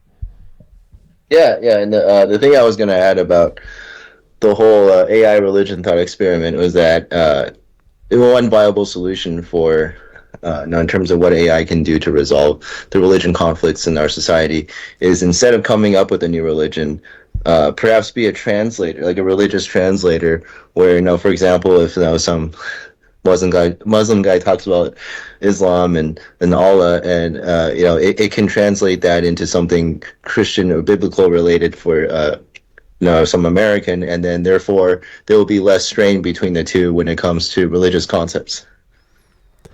That sounds great, and ideally it would work, but in the real world, unfortunately, still it devolves into not working, right? Because you want it to work, we all want world peace, but we actually don't, because how do you get peace? You get it through strength, and you get peace through war. It's the biggest irony of our existence is you come to peace by eliminating the enemy through war and violence, and therefore, once all the dust settles, guess what? You have peace.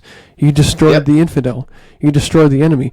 We're always at conflict and competition with finite resources in nature enough that it's almost not good enough for us to all be at peace, because there's always going to be some difference or some distribution of whatever, wealth, resources, and all, reproductive success or whatever, that somebody will have some grievance over to point out the victimhood of them versus the oppression of the other that we must fight to alleviate, right?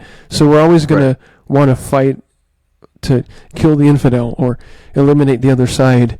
So people, in order for that to work, we have to want it to work in the first place. We have to want to love the infidel or whatever instead of killing the infidel enough to be like, well, what are these good-natured Muslims from the Christian perspective? What are these good-natured Muslims actually meaning in the Christian sense? But at the end of the day, if they're not Christian, and if I think that them being Muslim means they're doomed to an eternal suffering in hell or whatever, then you're going to want to hold on to that, because you're going to want to know that they're incorrect and you are correct. But the idea that both of us could be correct, well, that means basically we're all delusional anyway, because we think we're special. We want to think we're special because we were raised to believe this one religion, that we are the chosen ones, and those other people out there of a different culture or belief, they're not the chosen ones. So how do you square other people not being the chosen ones with them being correct about them thinking they're the chosen ones when we're all the chosen one. You have to agree with the whole idea of correctism that I make up, the idea of everyone being correct about everything from their own perspective. It's like you want it to work, but it still seems like everyone has to want it to work in order for it to work. So it devolves into the whole cooperate or defect model in game theory, where it can never actually work till everyone genuinely wants to cooperate and come to the conclusion that we're all equal or equally capable of sensing the spiritual truth or something. But I don't know if we've got that in us still at that biological competitive urge type level. You know what I mean? Yeah, and I feel like the whole concept of being religiously or spiritually correct, quote unquote, is still very reliant on how each individual is brought up. It's like, were they brought up in a religious family, and how, were there experiences in their life that led them to be more religious and all that. It's like a lot of people weigh very heavily on their religion, and it basically not only defines all aspects of their life, but it's like it might as well be life for a lot of heavily religious people. And for them to look around at other religions and to even be presented with the idea of, oh, this religion probably means the same thing that mine means, it's just stating in a different way, even that feels like a threat to all of this individual's existence. This is everything this person has ever known and respected and believes in and loves and whatever, right? It's like they'll die for this thing. And it's like, oh, to tell them that this other religion they've always hated on probably on some organic level agrees with them is ridiculous. Like, this is something they'll never get with. Yeah, exactly. And this is why you have denominations within denominations within denominations, where you have groups within Christian groups that say the other Christians are not saved, and they are. So basically Christians telling each other that they're not real Christians, basically, because they don't believe the right thing within the interpretation of the Bible that they want to say is the real one. To where, no, you can't believe in evolution. You can't believe in a billion-plus-year-old Earth for billions of years of evolution. You can't believe that. You have to believe a 6,000-year young Earth creationism sect of the literal interpretation of the Bible. You have to believe Noah's flood. You have to believe the Noah's Ark story literally happened 4,000 to 5,000 years ago. You have to believe that nothing existed more than 6,000 years ago, because that's the literal interpretation of the ages that you add up within the Bible. And it's like, but then you have the Catholics and you have the sects that are okay with evolution and whatnot. And I guess it is explained by what you just said, which is the inability to acknowledge a more general, broad truth is easier to actually prove internally or externally as true, rather than devolving into more and more specific sects that continuously contradict the other ones as they get more specific. So it's that elitism within the tribe, I guess. And I just think the whole interpretation thing is fascinating, because you can have two different people who believe the same holy book, who both claim to be believing in the same holy book, and yet one of them believes that the earth is 1,000,000 times older than the other. Right. And that they have to believe that they have to believe that it's 1,000,000 times younger, or else they're not saved. They don't have the true religion when they're both reading out of the same book. Right. And the truth is somewhere in between, I guess, right? Like, it's ultimately possibly, right? It's always the case, right? Yeah, not necessarily that the Earth is the square root of 6,000 years and 4.5 billion years, or the geometric mean that it's exactly 5 million years old. That'd be random. But I see what you're saying with how we don't exactly know. Yes, we have potassium-argon dating for the specific case of the age of the Earth in this example. We do assume radioactive decay is going to have a certain half-life, and this potassium-argon dating, because it has a really long half-life, we can use it for billions of years of dating, right? And we assume that. We weren't there to see it. We assume it. We don't know everything about physics, but we assume certain real-time normative principles carried out in uniformity throughout space, throughout the history of the Earth. We don't really know how old it is. We just approximately know within certain assumptions how old it is, and then we can go from there. And however accurate we think these models are at predicting other stuff is however much we tend to accept it, if we're being intellectually honest, which some people aren't. But I mean, who knows? None of us are completely, totally with the truth, I guess. Like you're saying, it's somewhere in the middle, and everyone knows something, but no one knows everything. So, I don't know where I'm going with this, but everyone probably knows some amount of spiritual truth enough to know that there's some spiritual truth. What exactly that is, I have no idea, because it always just comes back to what is anything, and where did everything come from? And the answers to these basic questions that no one knows the answer to is kind of, I guess, where spirituality kind of has to, like, pop up, I guess. Right. Yeah, it's a, well, I mean, it's a pretty philosophical topic as it gets, but like, I guess, man, what was I thinking? Like, man, As we were talking about literal interpretations of the Bible and young Earth creationism, and all these denominations contradicting each other. Not sure if it had to do with that, but... Well, yeah. I mean, go ahead. I think the whole cosmological argument thing is interesting because you have to fill in the gaps with something. You're going to make the call about what you think is the truth about anything, because either we're here for a finite lifespan that we're dutifully bound to, or we have an infinite future that is kind of tied in some sense to what we can manipulate in the present, in the biological life. And therefore we have an eternal life ahead of us, so we don't have to worry too much about today. Well, how do you motivate people? By, getting them to do something in this life while being able to expect a reward in the next one. I guess you make it contingent upon what they do or what they believe about this life, or the beyond, the before and the after. So doing the right things and believing the right things within this life while promising an eternal afterlife at the end of the day. I guess that's how you could most easily keep people most in check in this life, which is why the origin of religion makes total sense. In a way, it's like a function we have to have, because otherwise we would go insane or something. I mean, otherwise we wouldn't have an explanation, and all possible acts would seem equally viable or moral or whatever. So I guess it is a biological function, is religion, to keep us acting in a way that is not aberrant enough to end in our extinction, I guess. I guess I kind of remember what I was going to say. This is super just tangential and out there, but and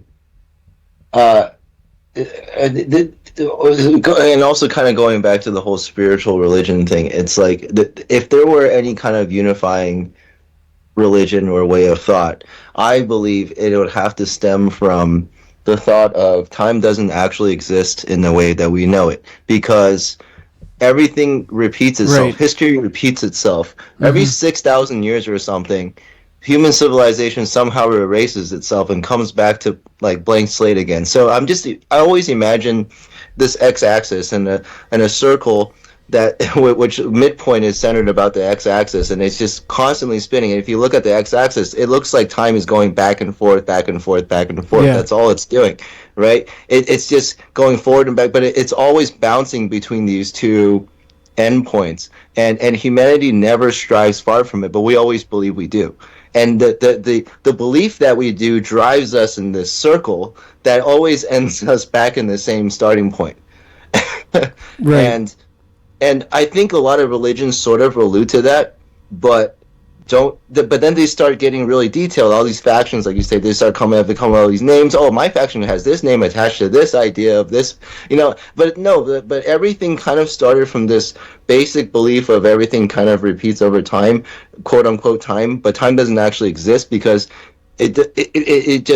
everything constantly just circles back on itself, and time doesn't matter anymore because time is just like trying to describe how things change over, increments, right? But then if things don't actually change, if they're all going in a circle, then time doesn't actually matter. Yeah, well, they change around an equilibrium point. So it's kind of that imaginary axis, real axis, complex spiral thing happening where you have oscillation around an equilibrium point. So time doesn't exist in the infinite linear sense necessarily, but is instead part of this cycle of straying so far away from some balance point, and how far away or close to we are to thinking we're actually in balance. So yeah, it's like, what is the balance of nature is like what we're trying to get at, and what we come up with our ideologies that eventually end up being religions, basically. But like, the notion of the modern age seems to stray pretty far away from that, it seems, because we have all these identification type beliefs. Right. You can identify as an animal. You can identify as a non-human, furry animal. You can identify as the opposite gender. You can identify as anything, basically. And why? For the convenience and the privilege of either having the benefits of what you perceive to be the treatment or possibilities that come with those opportunities, or just narcissism, I guess, to be able to declare yourself and in your own entirety in a way that others can't contradict without fear of, persecution, prosecution or something, with the whole pronouns thing. And to me, I still just think it's an aspect of narcissism, because it's an aspect of not knowing what your true duty is. Unfortunately, we don't get a choice.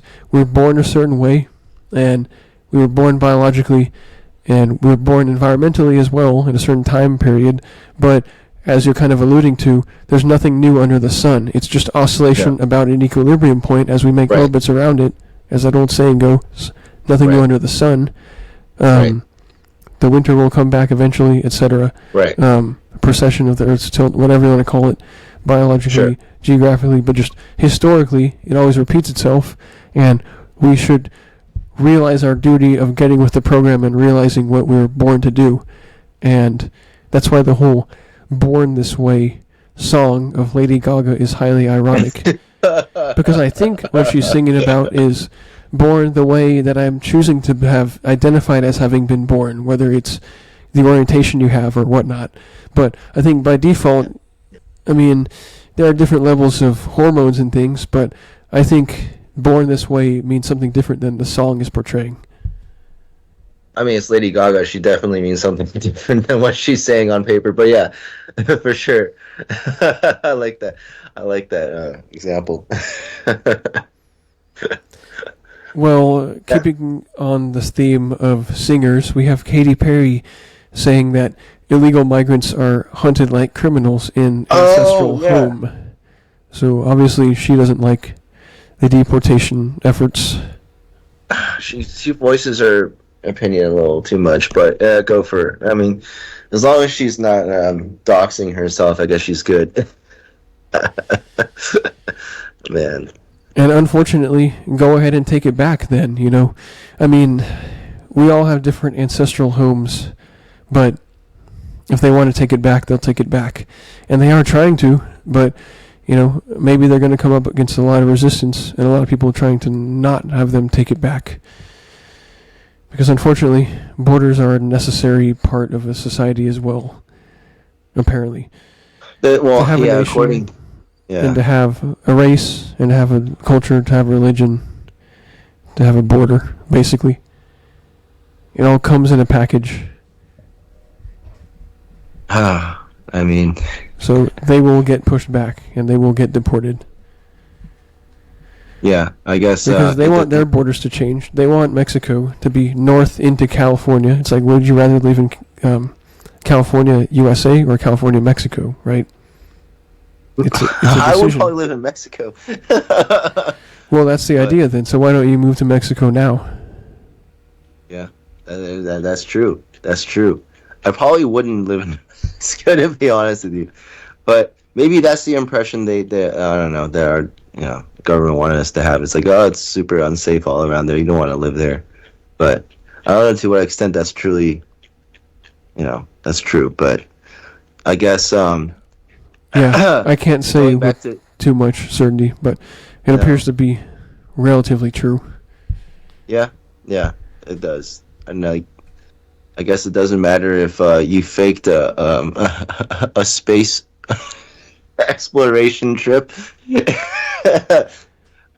can't scream about this stuff and not get ousted by social media here. I'm just looking at the Katy Perry stuff you're talking about. Yeah, I mean, so are you saying that they're just not astronauts? They're just tourists, and that they went up a few 100,000 feet or 100,000 feet, and that they made it into the limit of space, but maybe not?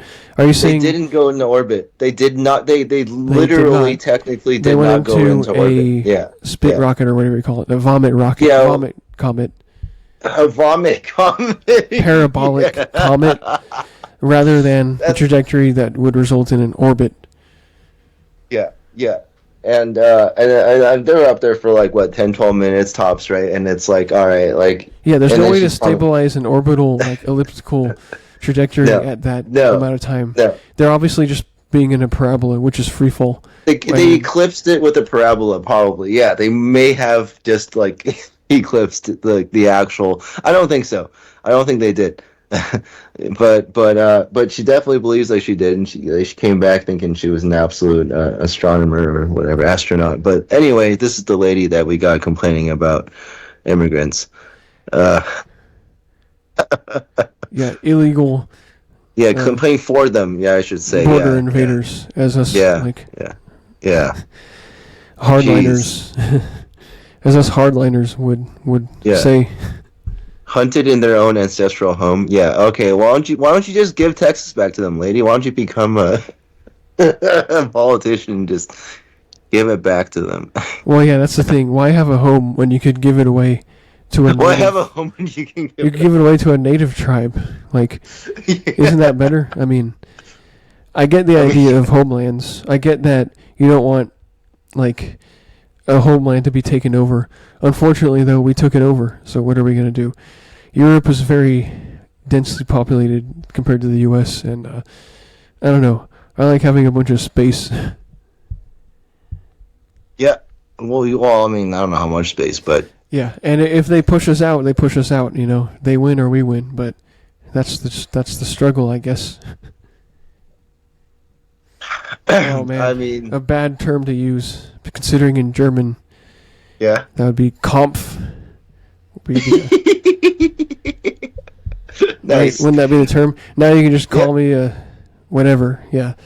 Oh, what? The neo-Nazi? Yeah, because like anything that like acknowledges the idea that whites should have a racial identity that prides anything to do with white pride automatically makes you a Nazi these days. Yeah. Only non-whites can have pride in their race. And I'm not even saying if I'm white, I'm like all mixed up, but like I identify as nothing. Let's just say that.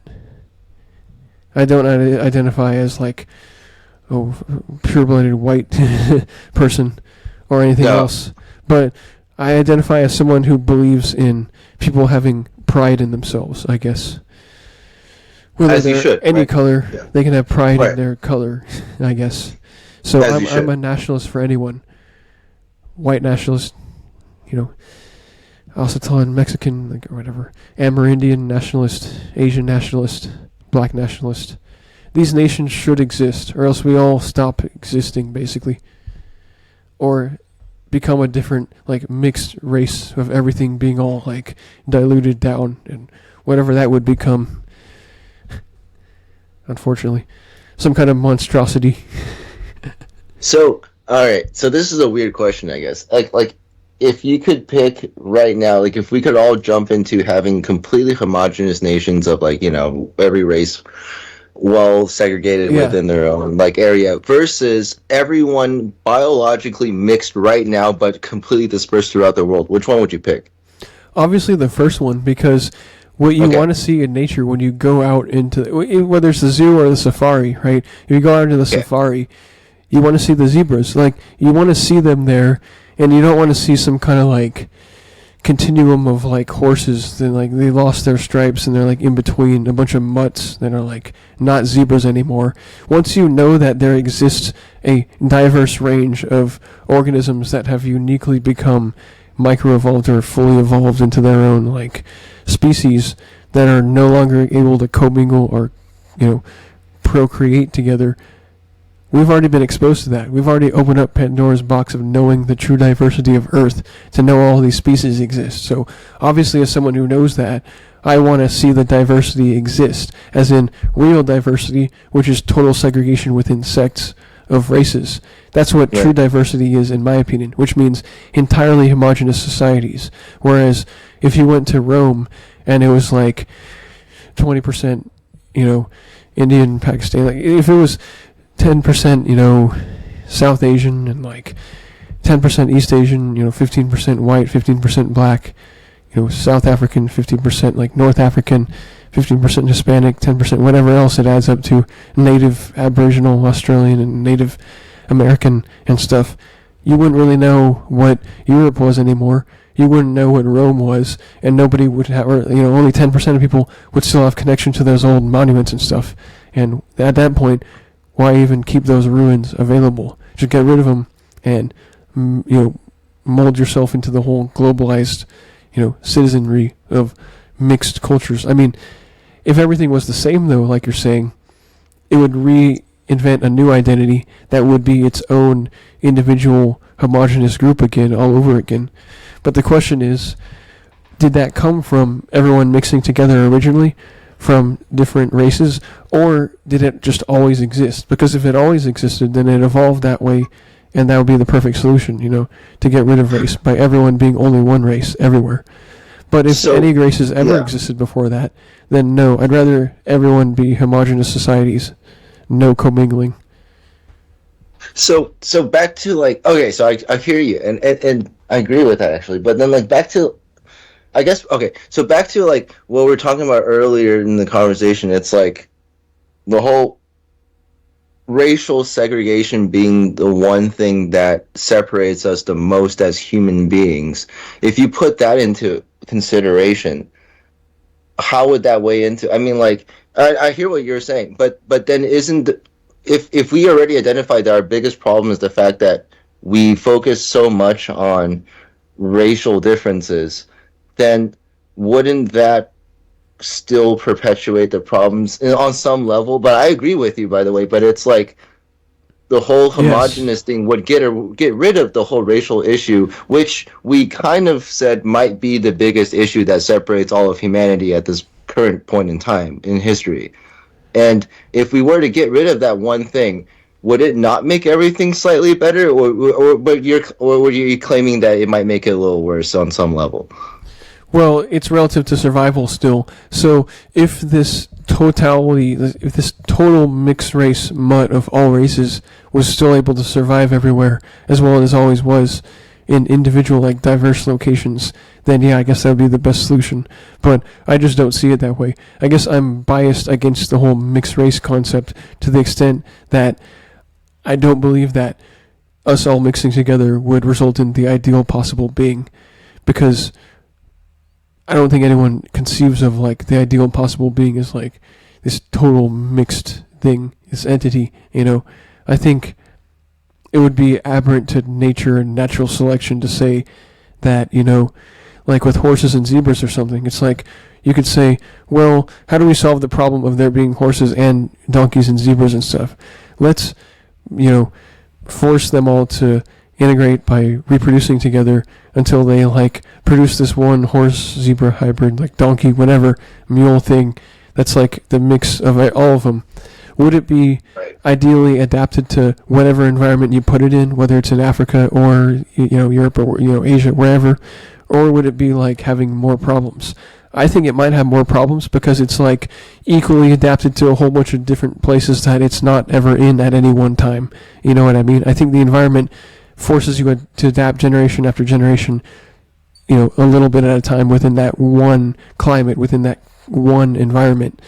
And I don't think it's possible to be extremely good at, adapting to every single environment at once, I guess. I think it takes longer than one lifetime to kind of do that. Okay, so it's whether you start from diverse or not. If you start from diverse, I think it's not a good solution. If there only ever was one race, then yeah, we wouldn't have race. We wouldn't have a concept of race to worry about. So yeah, that would be the best solution. So it just depends. Okay, so I have a second order philosophical question for you. It's even if we established homogeneity on the level that we all thought would harmonize everyone, do you think our natural tendency is still to find differences to the point where we separate ourselves as humans? Like, is that our natural tendency? Yes, because our natural tendency is to exist in little tribal groups of dozens to hundreds or maybe a few thousand people in a village, and therefore, since the human population, theoretically, I guess it dropped to like 10,000 or several thousand people at least at some point where we had a bottleneck, maybe resource crunch, disease, whatever, ice age. Something happened where the human population dropped to like several thousand instead of millions or billions, right?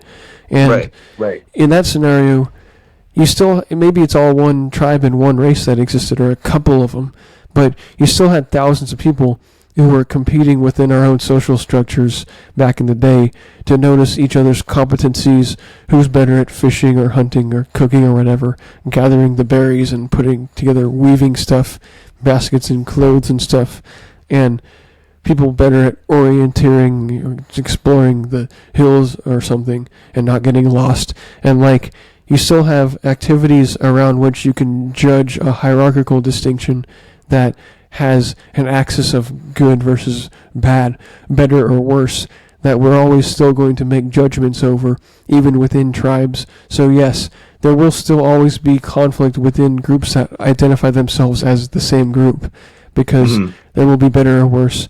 You still have murder within countries that are entirely homogenous. You still have conflict, you still have gang violence, you still have etc. So like, within groups, we still will always have conflict. We'll always create it because we are conflict-seeking beings, because that is our task to try and justify ourselves of existing, is trying to become better than not.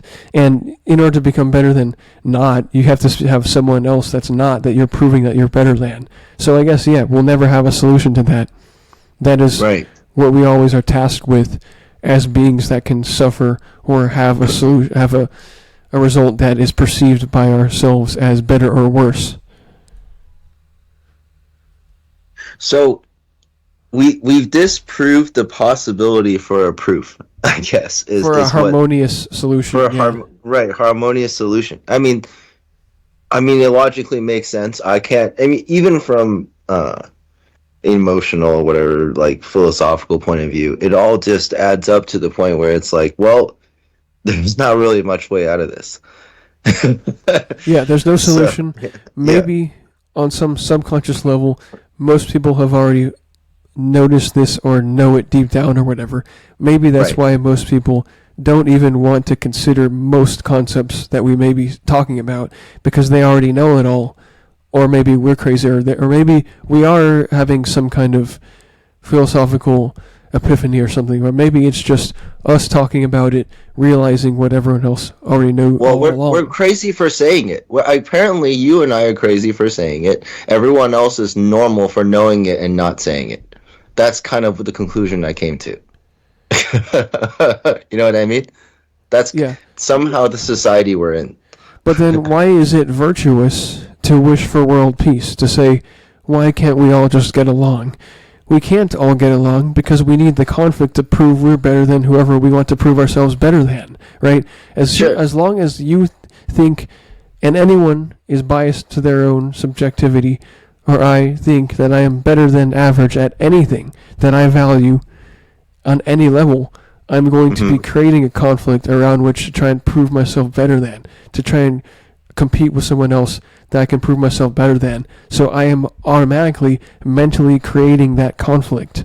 So we are not peaceful beings. We're conflict-seeking beings, striving for peace through violence, peace through war. So yeah, it's that loop of always pretending we're wishing for peace while creating the next war that will result in a next peace that we can say we saved everyone from, or whatever. It's the whole reach around thing. What do you call it? Just the whole divide and conquer, and whatever you want to call the biggest conspiracy on the Cloward Pithin method or whatever. The whole rules for radicals, Saul Alinsky, whatever you want to call all these like ways that some groups and people have already come up with on how to divide and conquer. So, yeah, I guess there's no solution, and I'm always going to be part of it because I am also wanting to think I'm better than average at whatever I care about doing, and we all might as well think that way because we all want to be better by self-improvement. So, I don't know. I guess there is no solution. We just have to accept it. We just have to accept it. It's going to be a constant cycle of war and peace, right? Like you were saying earlier.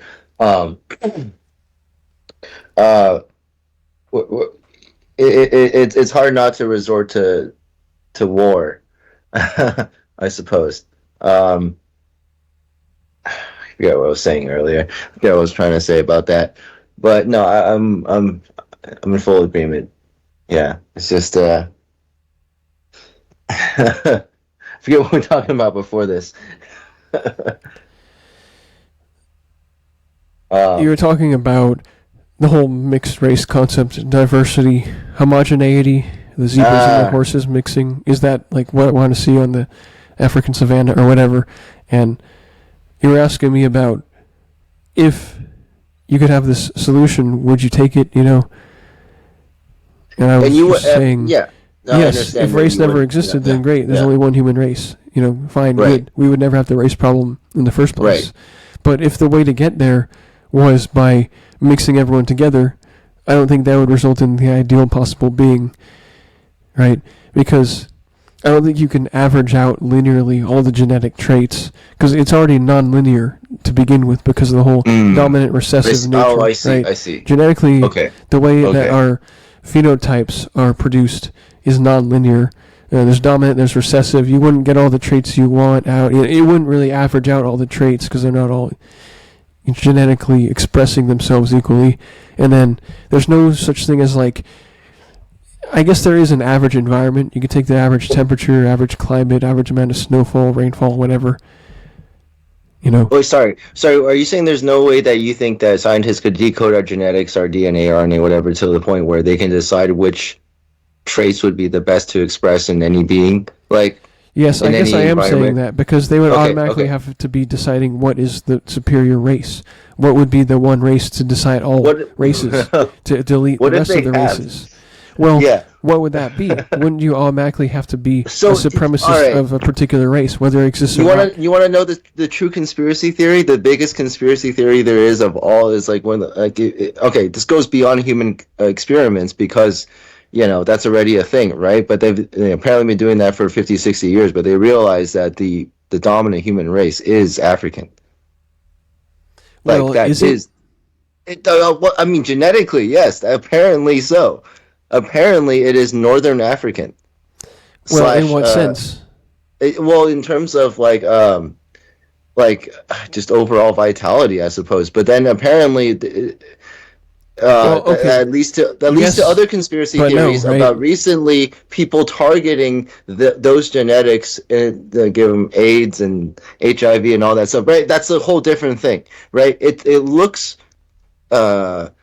weak to us now. But it once was not. It was the strongest race, but it's been suppressed at some point. That's apparently the biggest conspiracy theory, that I've been. Well, it makes sense. Revealed so far. Yeah. Well, it's a supremacist conspiracy theory, and there are a lot of them. There's like the white one. There's the black one. Right. I mean, there's whatever the Asian one, and like right. I mean, yes, but no, right? Because unfortunately, you could just turn that around and say, well, why is the continent that has least, amount of immigration to there and the most out of there kind of deal? Like, it's like, what is the argument for that? I guess you could just say, therefore, I'm brainwashed with all these conspiracy theories about how I view, Africa or whatever. And you could say we're all Africans. You could say we all are from there. We're all descended from there, or we evolved out of there. Maybe we did, maybe we didn't. Maybe there's some European or Aboriginal, Australian origins of other kinds. I don't know. It's hard to go back so far, I guess. And I'm not really an anthropologist expert or anything. I'm not either. But I would say yes, but no, right? I mean, yes at some things, but no at other things, right? I mean, you can just go to, well, yes, running. If you want to get specific, yes, sprinting. It's like the sub-Saharan Africans, and it's long distance. It's kind of the north. Some of the, Kenyans, maybe some Algerians, I don't know. But if you want to think about genetic superiority, I mean, it's some things, but not other things, right? I mean, you do see certain races dominate, say, in some sports, but then, like, what about the small ball games, like table tennis, ping pong, tennis? It's like, you see a lot more Asians than you see a lot more white people once it's, like, certain sports, right? So, like, what is the dominant race? I would say they all are at their own things, which means none of them are. Well, none of them are, but then if we go back to the whole animalistic, like, who could survive in a forest or a jungle or a desert for the longest, it might be an African. I'm just saying. Really? You think so? Well, like... Well, when is that tested, though? Things. So, I mean, there's, like, when is it so there's tested a lot of for tribes of Africans going to right. Greenland and living on a glacier? Like, I think everyone's evolved, micro-evolved I see what you're saying. to their own I see climate. What you're saying. So no one's the Inuit evolved tribes, for the entire world. Right. So the Inuit tribes, or whoever is in Greenland and whoever's in, Alaska and such, native Alaskans and people, they're micro-evolved to their climate to survive in the tundra. But it doesn't mean you take someone from another place, you put them there, they're going to do better than the people who are already there, So I guess that's my argument against supremacism. I would argue you can't argue any particular supremacy, So I would argue against that supremacy concept because they're micro-evolved from a biological standpoint. Yes. Right. Okay. Yeah. Okay. I think it's impossible to say that any particular race is biologically superior to any other, and I would contest that because if you just compare environments, right? Just take anyone out of their native environment and put them anywhere else, and do they do as well? And then you just see that. I think anyone's a fish out of water once they're forced to go somewhere else. It's just that much harder. I wonder. I totally hear you, but I wonder if it's that simple. No, sorry. I'm just saying I totally hear you, but I wonder if it's that simple. Like, I wonder if it's like, okay, like somebody who can survive in a very cold climate versus someone who can survive in a very warm climate. Is it just a matter of endpoints, or is it somebody who can survive in the most number of climates in the most variable climate, for example? Right, like who can survive in the most variable climate? That's what we're getting at, essentially, right? It's like it's whoever's lived there kind of the longest and gotten used to it and micro-evolved to the climate.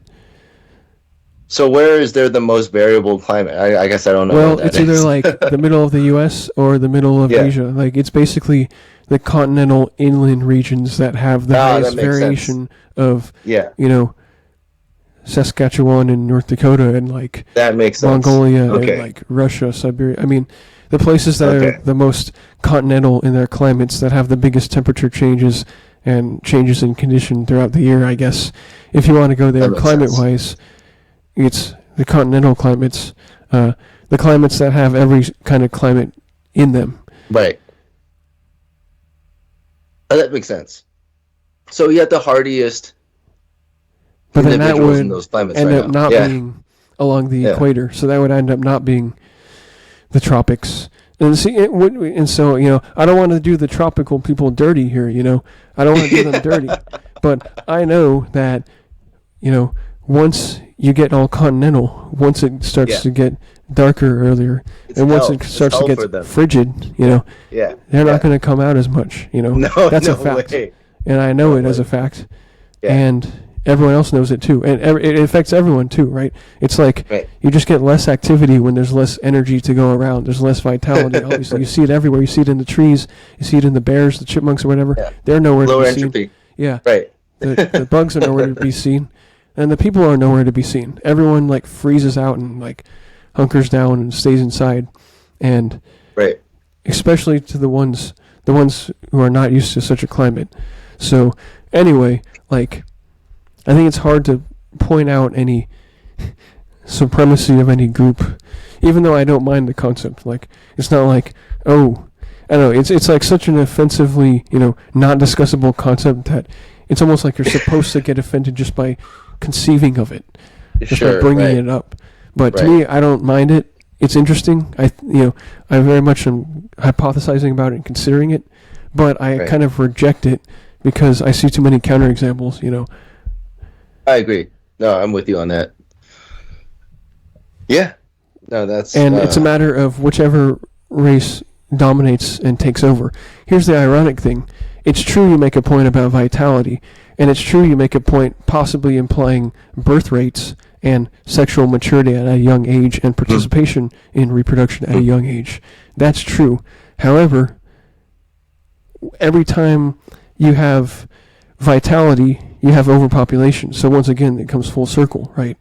So poverty is a state of nature, and back in the day before the Industrial Revolution, you had people starving, right? Then we overproduced food. Populations, especially in certain areas, like maybe the one that you're pointing out there in the tropics, in the middle of the globe, skyrocketed in population, maybe even 4 or 5 times faster than the place where the bulk of the Industrial Revolution happened and started. And what did we get at the end of that? We still got starvation, unfortunately. You could call it overpopulation. Right. And you still got people struggling to make their own ends meet and to provide for their kids. You still get this poverty, the tragedy of poverty ever reproducing itself. So, I don't know, that's kind of the dark irony of it. Yes, you could say it's vitality, but is it advancement? Have we advanced at all?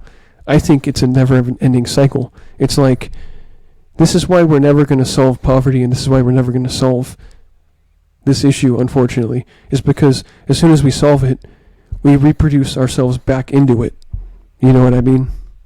Yeah, it's a never-ending cycle for 2 things. I feel like, one, there is no organic center or middle point. And 2, even if there was, can we all slow down and recognize it at the same time and then be like, hey, we should stop right here and, live this forever because this is the exact midpoint. Like, no, there's no way, right? It just has to keep going.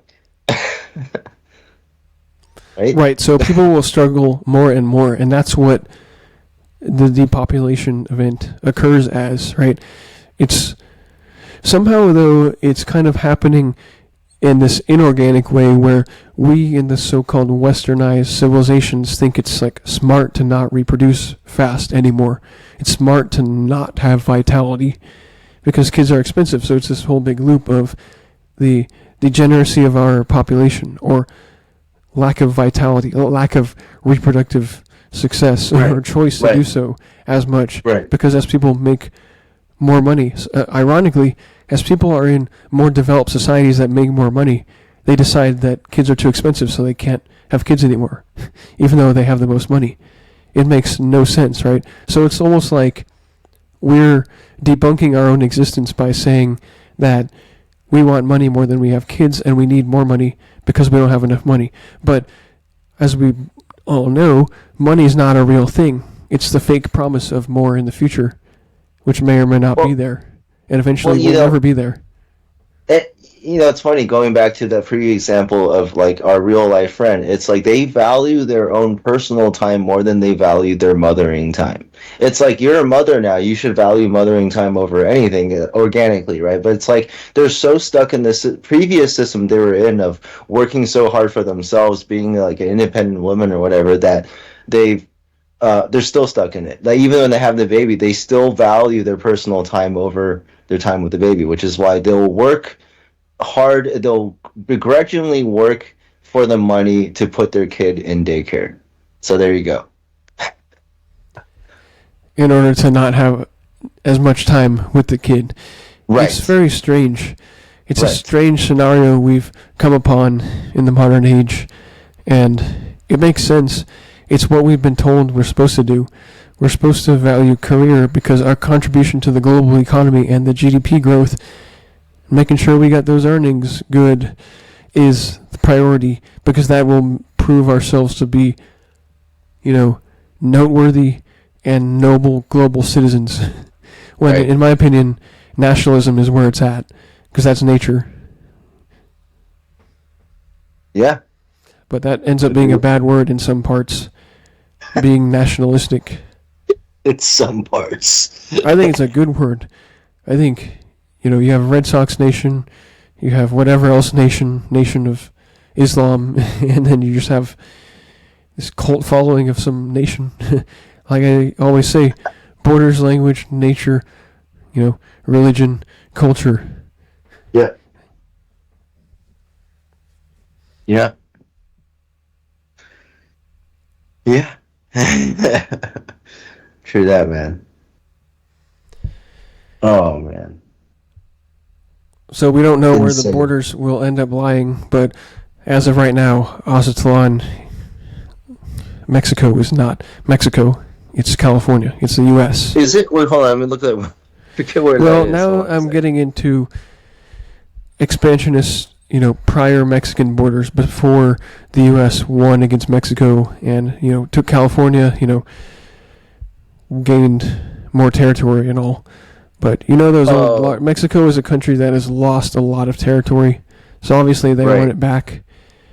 And that's So it kind of goes the down issue. to Mazatlan. So basically the tip of Baja. Okay, I see.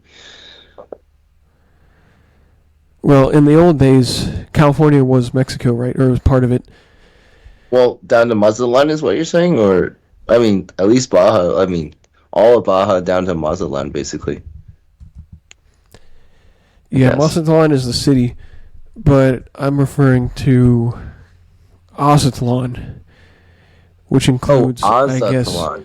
California, Arizona, New Mexico, prior Texas, and arguably parts of Oregon, Idaho, Nevada, Utah, Colorado, and maybe even the Kansas and original. Oklahoma. Yeah. The maximally sized Mexico when Right. the Spaniards did their colonization and made Mexico. Got it. Before they did it. Yeah. Got it. Yeah. Nice. Well, looks like it's the ancestral home of the Aztec people. And this is interesting again because Mexico is another mixed race people where some of them are more Spanish than others. And it's like, it'll be interesting what happens. Obviously, America has only gained territory and is a quasi-expansionist superpower. We haven't colonized that much lately, I mean, on paper, but there's obviously the talk of the whole Greenland, Panama Canal, and the whole Alberta, Canada thing. It's probably not going to happen in the next 5 years, but it probably gets more popular over a decade or so. It depends what happens with the whole Alberta, secessionist thing, the vote, if they're going to have a vote on that.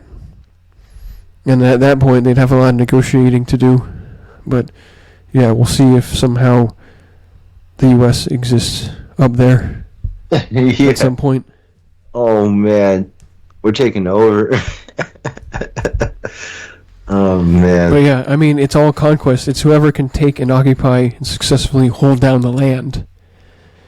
And it's however much we want to escalate as Americans, or as the U.S. government, I should say, to show our strength, or the U.S. government's strength. I'm not saying I'm part of ICE or anything, but I guess I, support border security, and I guess it's however much we want to play our hand, however much strength and, hard line, draconianism we want to show. But I mean, yeah, it's gotten out of hand, just the whole migration thing. We let too many people in, and we decided that in the last few years, the most people decided we want fewer people in illegally.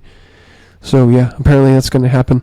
I mean, it's never going to happen fast enough to the point at which it won't permanently affect the future of the U.S. So we are going to mix together. It's going to be a weird situation, and yeah, I don't know if I'm looking forward to it. Interesting. Yeah. I also think that it's it's unstoppable, right? In terms of the whole melting pot situation, like it's been churning for so long. You're not gonna really stop that pot from boiling, I guess. But